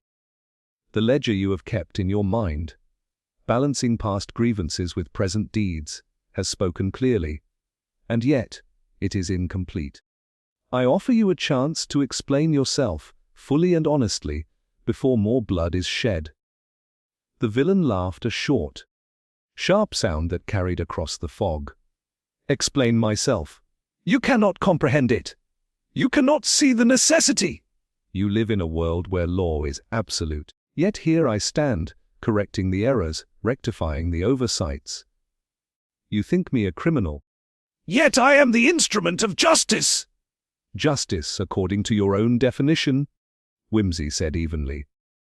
And therein lies the danger, where your morality is unbounded, unchecked, and it has led you to murder, theft, and terror.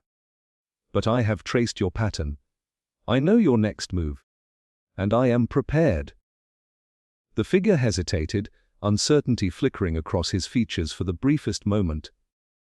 A crack in the mask of confidence. Then he lunged forward, knife raised. Whimsy sidestepped with the grace of one who had studied human movement and combat alike, and the weapon clanged harmlessly against the iron railing. The villain froze, realizing too late that he had been maneuvered into a narrow space where escape was impossible. Do not force your hand further, Whimsy said softly. The river is deep, the fog concealing, but it does not hide you from me. I have accounted for your rhythm, your compulsions, your obsessions. There is no step you can take that I have not predicted. The man's breathing grew ragged, frustration boiling over. You think you can contain me? I am beyond capture, beyond law. And yet here you are, Whimsy said, stepping closer, eyes locked on the villain's. The ledger is complete. You have made your final entry, and it has led you to me. A shudder ran through the villain, and for the first time, he seemed human. Vulnerable beneath the veneer of obsession and rage, Whimsy recognized the familiar signs of a man trapped by his own compulsions: panic, desperation. The twitching of fingers over the handle of the weapon, the shifting of weight from foot to foot. You see, Bunter? Whimsy murmured under his breath.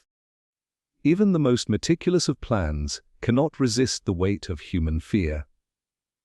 Every act of precision contains the seed of error.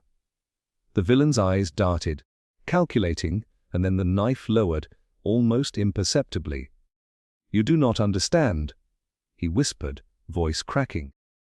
I must see justice done. You have already defined it for yourself. Whimsy replied, calm as a cathedral bell. But justice is not yours to meet with blood. The ledger is complete, the pattern observed, and your actions accounted for. Surrender now, and you may yet speak of your reasoning, your motives, without further loss of life. There was silence, broken only by the faint lapping of the river against the bridge. The figure's shoulders sagged, the tension dissolving into defeat. At last, the knife was lowered completely. Whimsy's eyes softened slightly, though his attention remained vigilant, every muscle ready. You are under arrest, Frobisher's voice called from the fog behind them. Policemen emerged quietly, surrounding the villain, whose surrender now seemed absolute. There was no struggle, no desperate flight.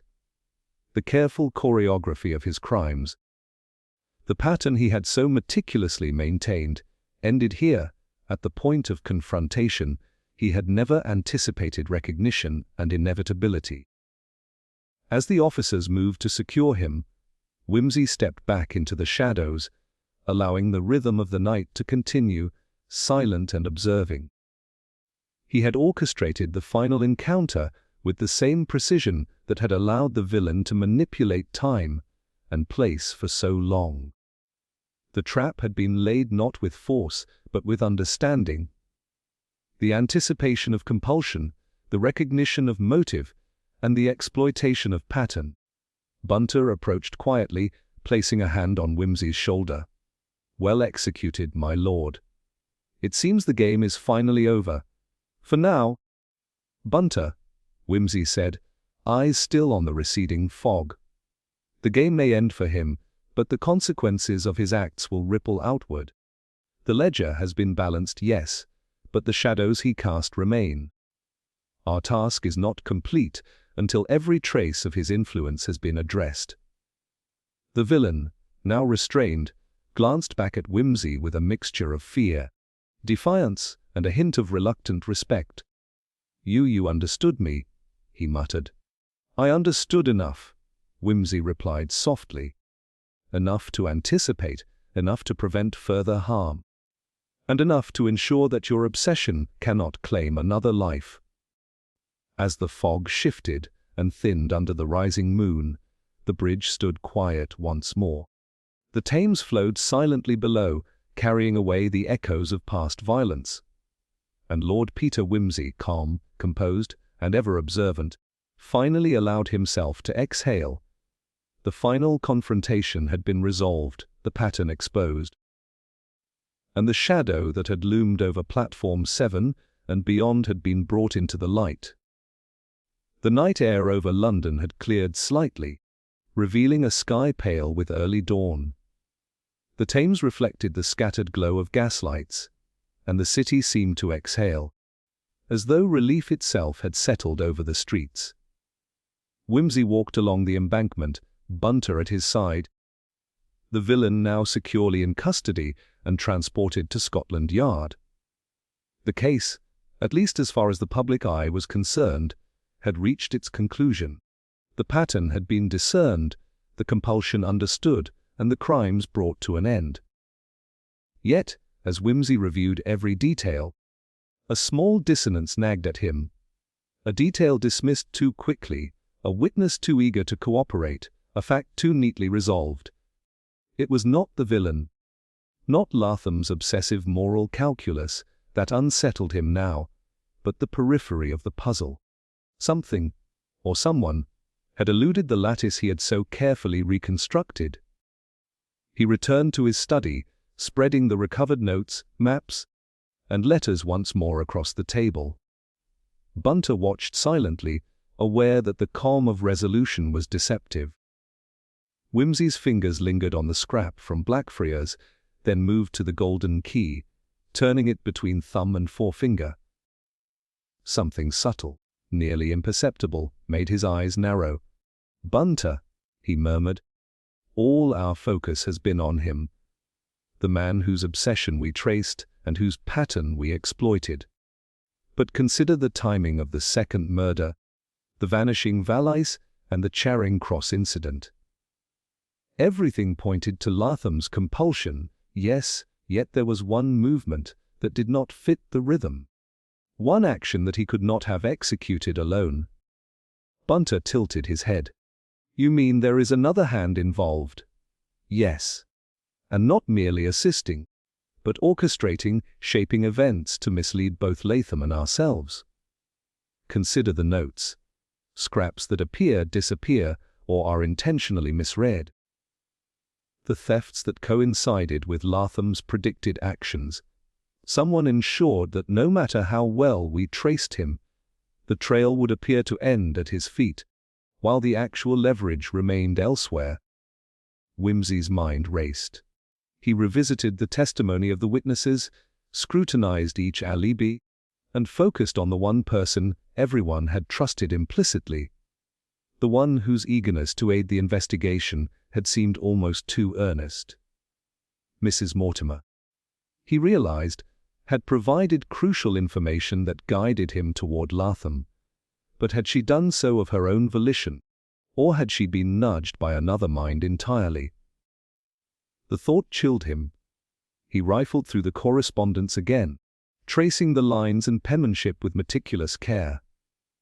One letter, previously overlooked, bore a flourish unlike any other, a subtle curve in the ink, a hint of familiarity that did not match Latham's habitual style. His eyes flicked to the signature. It was not from Latham at all. It was from someone who had orchestrated the distractions, manipulated the patterns, and ensured that the obsessive villain acted according to expectation. The true mastermind had remained hidden behind Latham's shadow, controlling the chessboard from the edges. A slow smile curved Whimsy's lips, not of triumph, but of dawning realization. "Bunter," he said, "the game is not yet over. Latham was the instrument, not the conductor. He played the notes perfectly because the conductor demanded it, manipulating both him and us. Whoever this is, they possess foresight, cunning, and patience beyond anything we have yet encountered. Bunter's eyes widened. But who, my lord? Who could wield such control without leaving any trace? Whimsy moved to the mantelpiece, retrieving a small bundle of letters that had been set aside. One in particular caught his attention. A note addressed to Mrs. Mortimer, unsigned, requesting details of the Trust's movements, Latham's travel, and the location of key documents. The handwriting was precise, deliberate, and measured, a stark contrast to Latham's frantic, jagged style. He traced the lines slowly, comparing them to the signature on the blackmail notes sent during the early weeks of the investigation. The similarities were undeniable. The hand guiding Latham, Whimsy murmured, is intimately familiar with the Mortimer household, with the Trust, and with the psychology of every player involved. Someone who knew exactly which fears to exploit, which gaps to leave, and how to stage events so that Latham's compulsion would do their bidding. A sudden memory surfaced. The night Bunter had retrieved the cufflinks. The subtle glance Mrs. Mortimer had given, almost imperceptibly. The eagerness, the relief at Latham's capture, and the faint glimmer of anticipation in her eyes.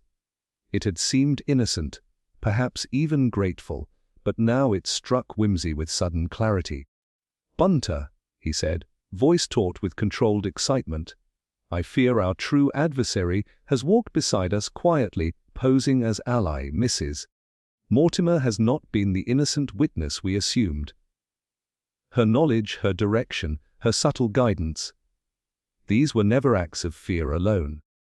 She has shaped every step, feeding Latham's obsession, manipulating the investigation, ensuring that we were led to the man whose compulsions she understood fully." Bunter's hand fell to his side. "You mean she engineered it all?" "Not all, but enough," Whimsy said. "She ensured that the real control remained with her, using Latham as both tool and scapegoat. The murders, the thefts, the messages, they were orchestrated to conceal her involvement and to satisfy her desire for the Trust's secrets without herself committing a single violent act." The realization weighed heavily, more profound than any single piece of evidence. All along, the villain's obsession had been exploited. The pattern that had led them to the confrontation on Blackfriars was true, but incomplete. It had been a carefully constructed diversion, allowing the true mastermind to observe, manipulate, and protect her ultimate interest, the Mortimer fortune. Whimsy folded the letters, eyes narrowing with resolve. She believed herself untouchable, hiding behind fear, obsession, and pattern. But even the most careful architect leaves one thread exposed, a detail too subtle to be ignored by a mind attuned to patterns, rhythm, and human behavior. Bunter looked at him with quiet concern. "And what do we do, my lord?" "Why observe, we confirm, and we prepare," Whimsy said, his voice calm yet charged with intensity. "The trap that caught Latham can be adapted. The lattice of timing, locations, and psychological compulsion still exists. We need only adjust it to anticipate her next move. The final act has yet to be played, Bunter, and this time, we must be certain to step ahead." Outside, the fog had begun to lift completely, revealing the first light of dawn over the Thames. It seemed symbolic, almost deliberate, a hint that shadows were giving way to clarity. But Whimsy knew better. Even with the light, a mind as calculating and patient as Mrs. Mortimer's could manipulate the day unseen. The final confrontation loomed, more complex and delicate than any they had faced before. For the villain they had now identified was no longer a man driven by compulsion, but a woman whose intellect and subtlety had eluded capture. He gathered the letters, notes, and remaining evidence, folding each with precision. "Bunter," he said, voice low and steady, "we have discovered the true conductor." Latham played the instrument, but she composed the symphony. "We must confront her before the next note is struck, before another life or another secret is lost. The game is far from over, and our skill will be tested as never before." Bunter nodded, understanding the weight of the revelation. The quiet dawn seemed almost serene, but Whimsy's mind raced, reconstructing the web one final time. The pattern had led them here, but the true challenge lay in unmasking the strategist who had hidden in plain sight, manipulating every player, every rhythm, and every heartbeat of the investigation. And Lord Peter Whimsy, resolute and unyielding, prepared for the last, decisive move, but would bring the entire shadowed conspiracy into the light. The morning air carried a brittle chill as Whimsy and Bunter made their way to the Mortimer estate, a quiet determination governing each step. The final confrontation with the true architect of the crimes, Mrs. Mortimer, loomed in his mind, and he reviewed every piece of evidence that had revealed her manipulation. Each note, each carefully placed object, each seeming coincidence now stood out as deliberate strokes in a calculated design, a lattice of deception spanning days, weeks, and even months. Unlike Latham, who had acted from obsession and compulsion, she had acted from intellect and control, exploiting the predictable rhythms of others to mask her own hand. They were greeted at the door by a house in unusual stillness, the staff subdued and glancing furtively at one another. Whimsy's presence alone seemed to command a weighty pause, an invisible authority that pressed the household into attention.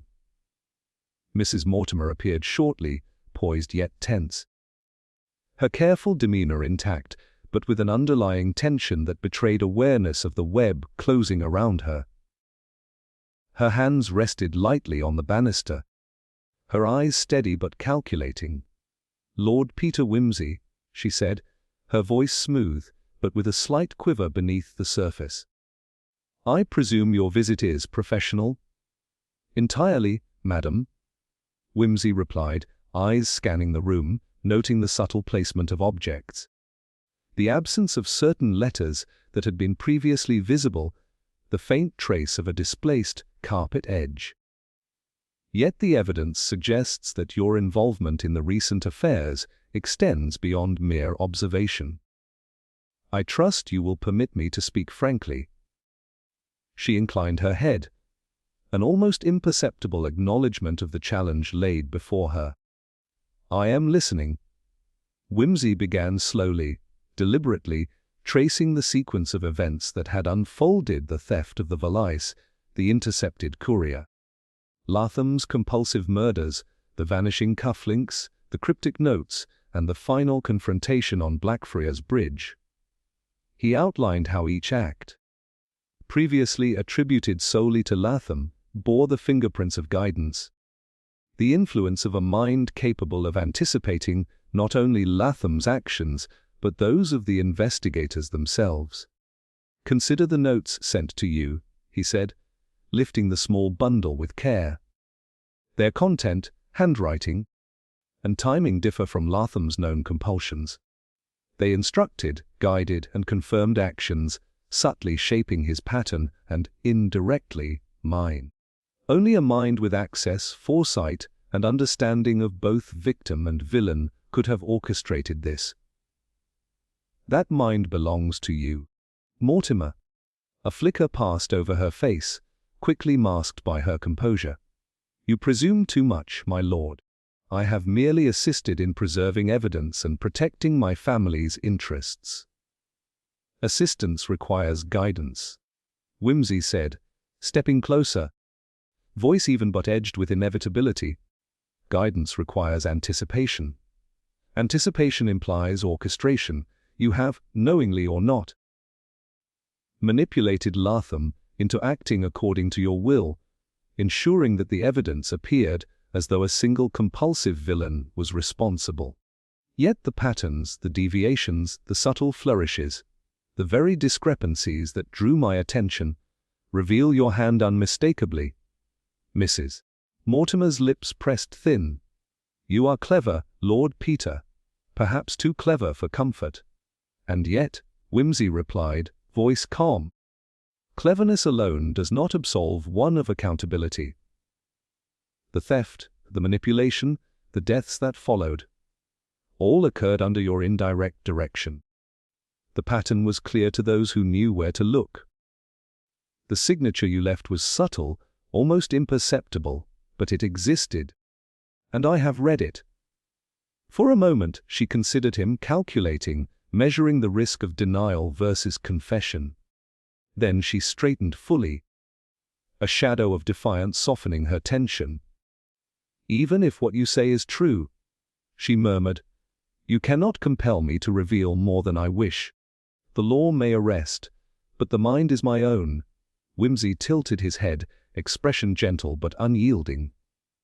The law will act where the mind cannot. But understand this, your manipulations, while clever, cannot conceal every trace.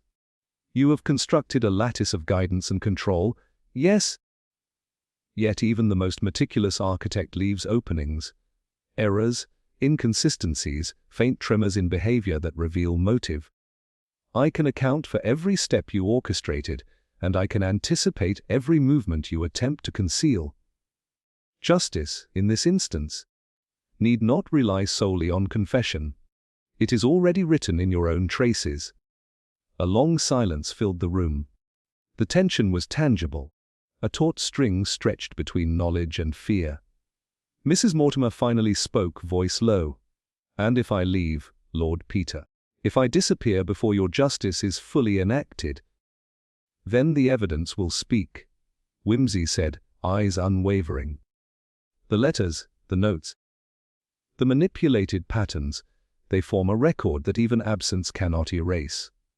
And you will be pursued, not merely as a figure in shadow, but as the architect of a series of crimes that the law cannot ignore. There is nowhere within London's lattice that you may hide entirely, not without leaving further evidence of flight, further trace of involvement. Even in disappearance, your hand betrays you. Bunter shifted slightly, aware that the confrontation had reached a delicate balance between resolution and potential escape. Mrs. Mortimer's gaze swept the room, taking in the assembled papers, the quiet poise of Whimsy, and the knowledge in his eyes. Perhaps you are correct, she said at last, a cold edge of resignation beneath the surface.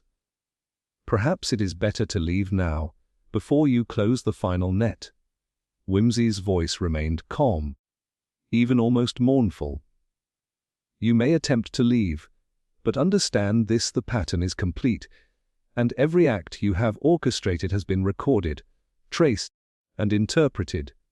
The justice that eluded detection for days is no longer at risk of obscurity. Flight may delay the inevitable, but it cannot erase what has already been accomplished. Her lips pressed into a thin line, and with a final glance, she stepped toward the door. Whimsy, anticipating the movement, signaled to Bunter, who quietly moved to intercept. A single step, a subtle shadow shift, and Mrs. Mortimer hesitated. You have a choice, Whimsy said softly. Leave now, and the city itself will soon trace your path.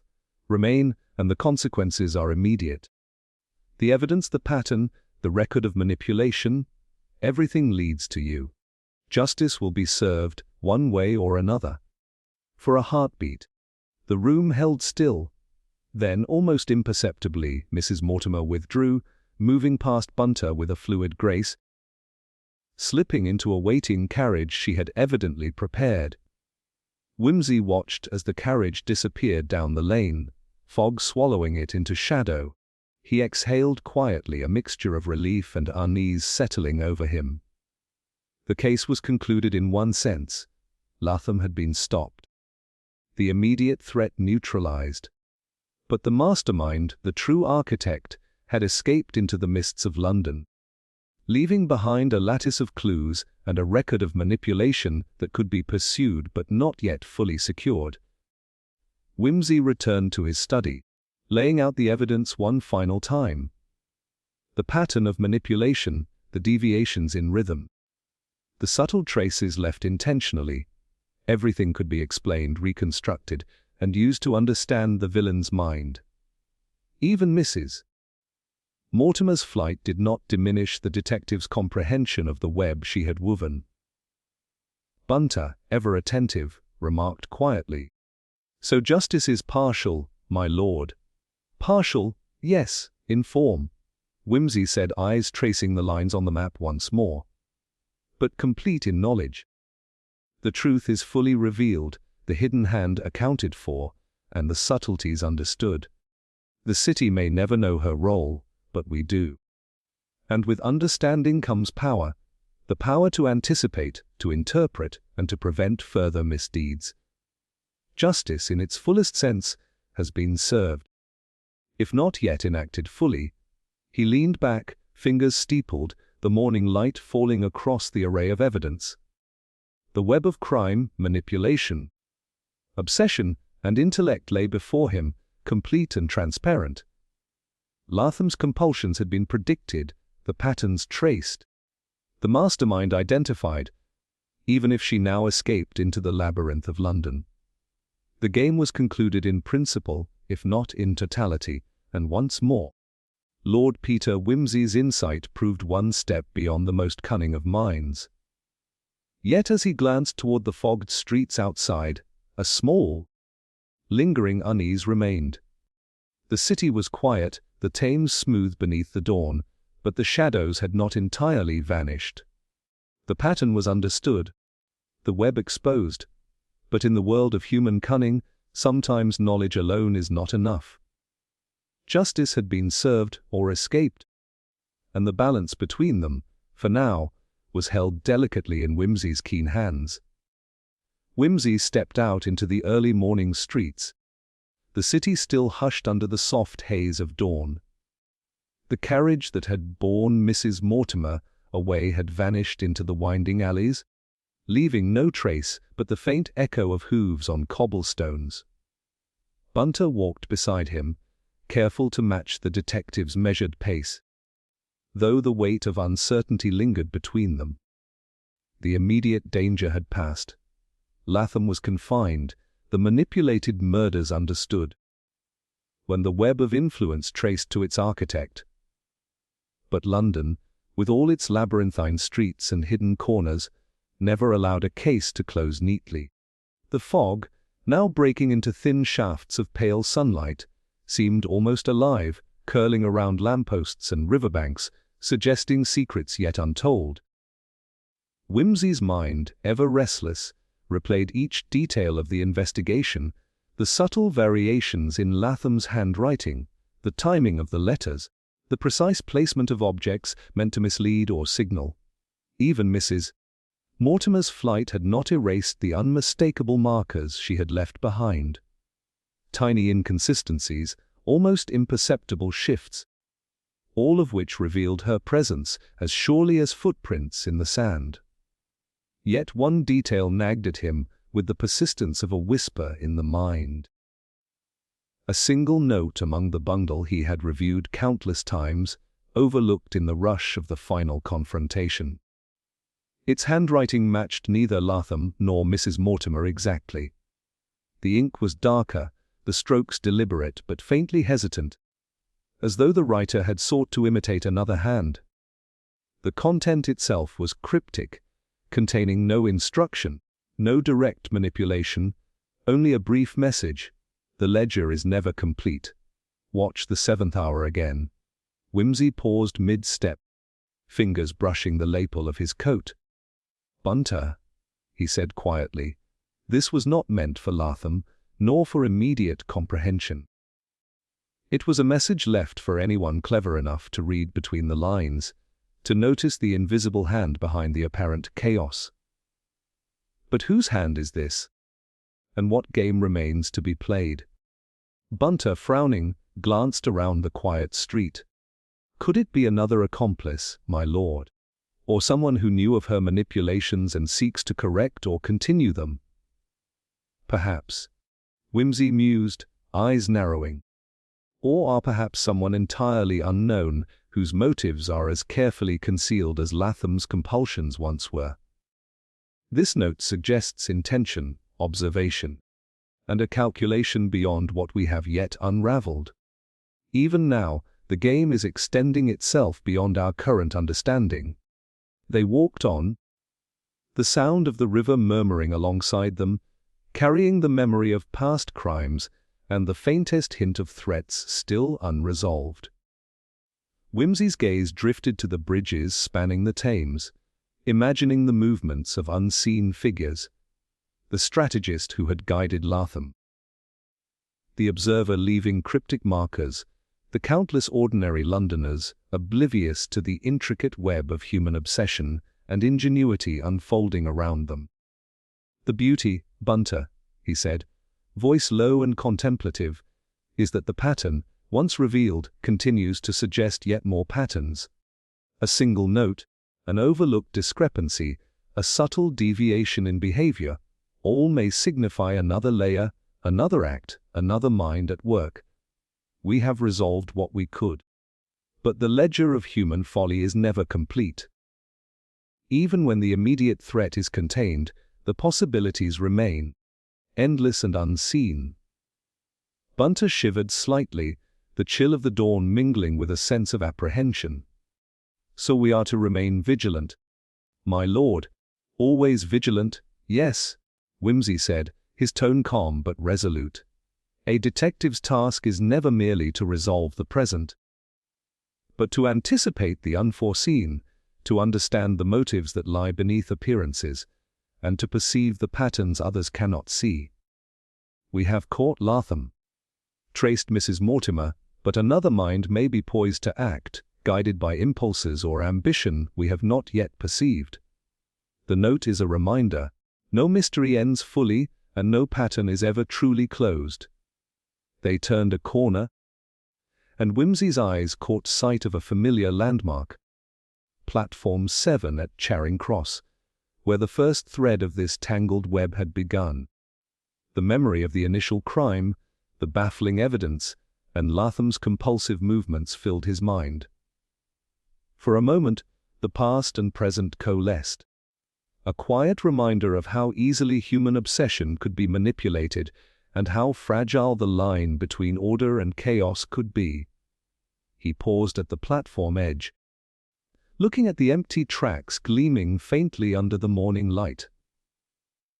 A slight breeze carried the faint scent of the river and the city waking, and he imagined the figure who had left the cryptic note, unseen, watching, waiting, considering the next move in a game that had already spanned weeks. The thought was exhilarating, unsettling, and familiar all at once: the thrill of the chase, the certainty that intelligence and foresight could predict some things but never all. Bunter, he said finally, a wry smile tugging at the corners of his lips. We have accounted for every overt act, traced the hands that manipulated the most obvious strings, and yet there remains the possibility that a single, overlooked hand may alter the course of events once more. We have completed our ledger for now, but the city with all its shadows is patient, and it will provide the next puzzle when it chooses. Bunter nodded, his expression a mixture of relief and unease. So the game continues, my lord. Indeed, Whimsy said, eyes lifting toward the misted skyline. The game continues, Bunter, and as always, the mind must remain ready, the eyes attentive, and the judgment unclouded. For in London, in the fog and the hidden alleys, mysteries are never truly finished. The ledger may pause, but the story, and the intricate dance of human obsession and ingenuity, goes on. One step ahead is never permanent. Yet it is enough to prepare for what is to come. They walked slowly away from the platform, the city stirring around them, the streets growing brighter with the rising sun. The note's cryptic words lingered in Whimsy's mind, a subtle but persistent reminder that vigilance was the only constant. Even with the villain captured and the mastermind temporarily escaped, the intricate web of human motives and cunning would continue to challenge and intrigue. And so, as the morning light crept across the embankment and London breathed a quiet sigh, Lord Peter Wimsey and Bunter vanished into the streets, the shadows of mystery trailing behind them, certain that in this city there would always be another pattern to discern, another hand to uncover, and another case that demanded the sharpness of mind, the patience of observation, and the inexhaustible curiosity that defined a detective who never truly rested.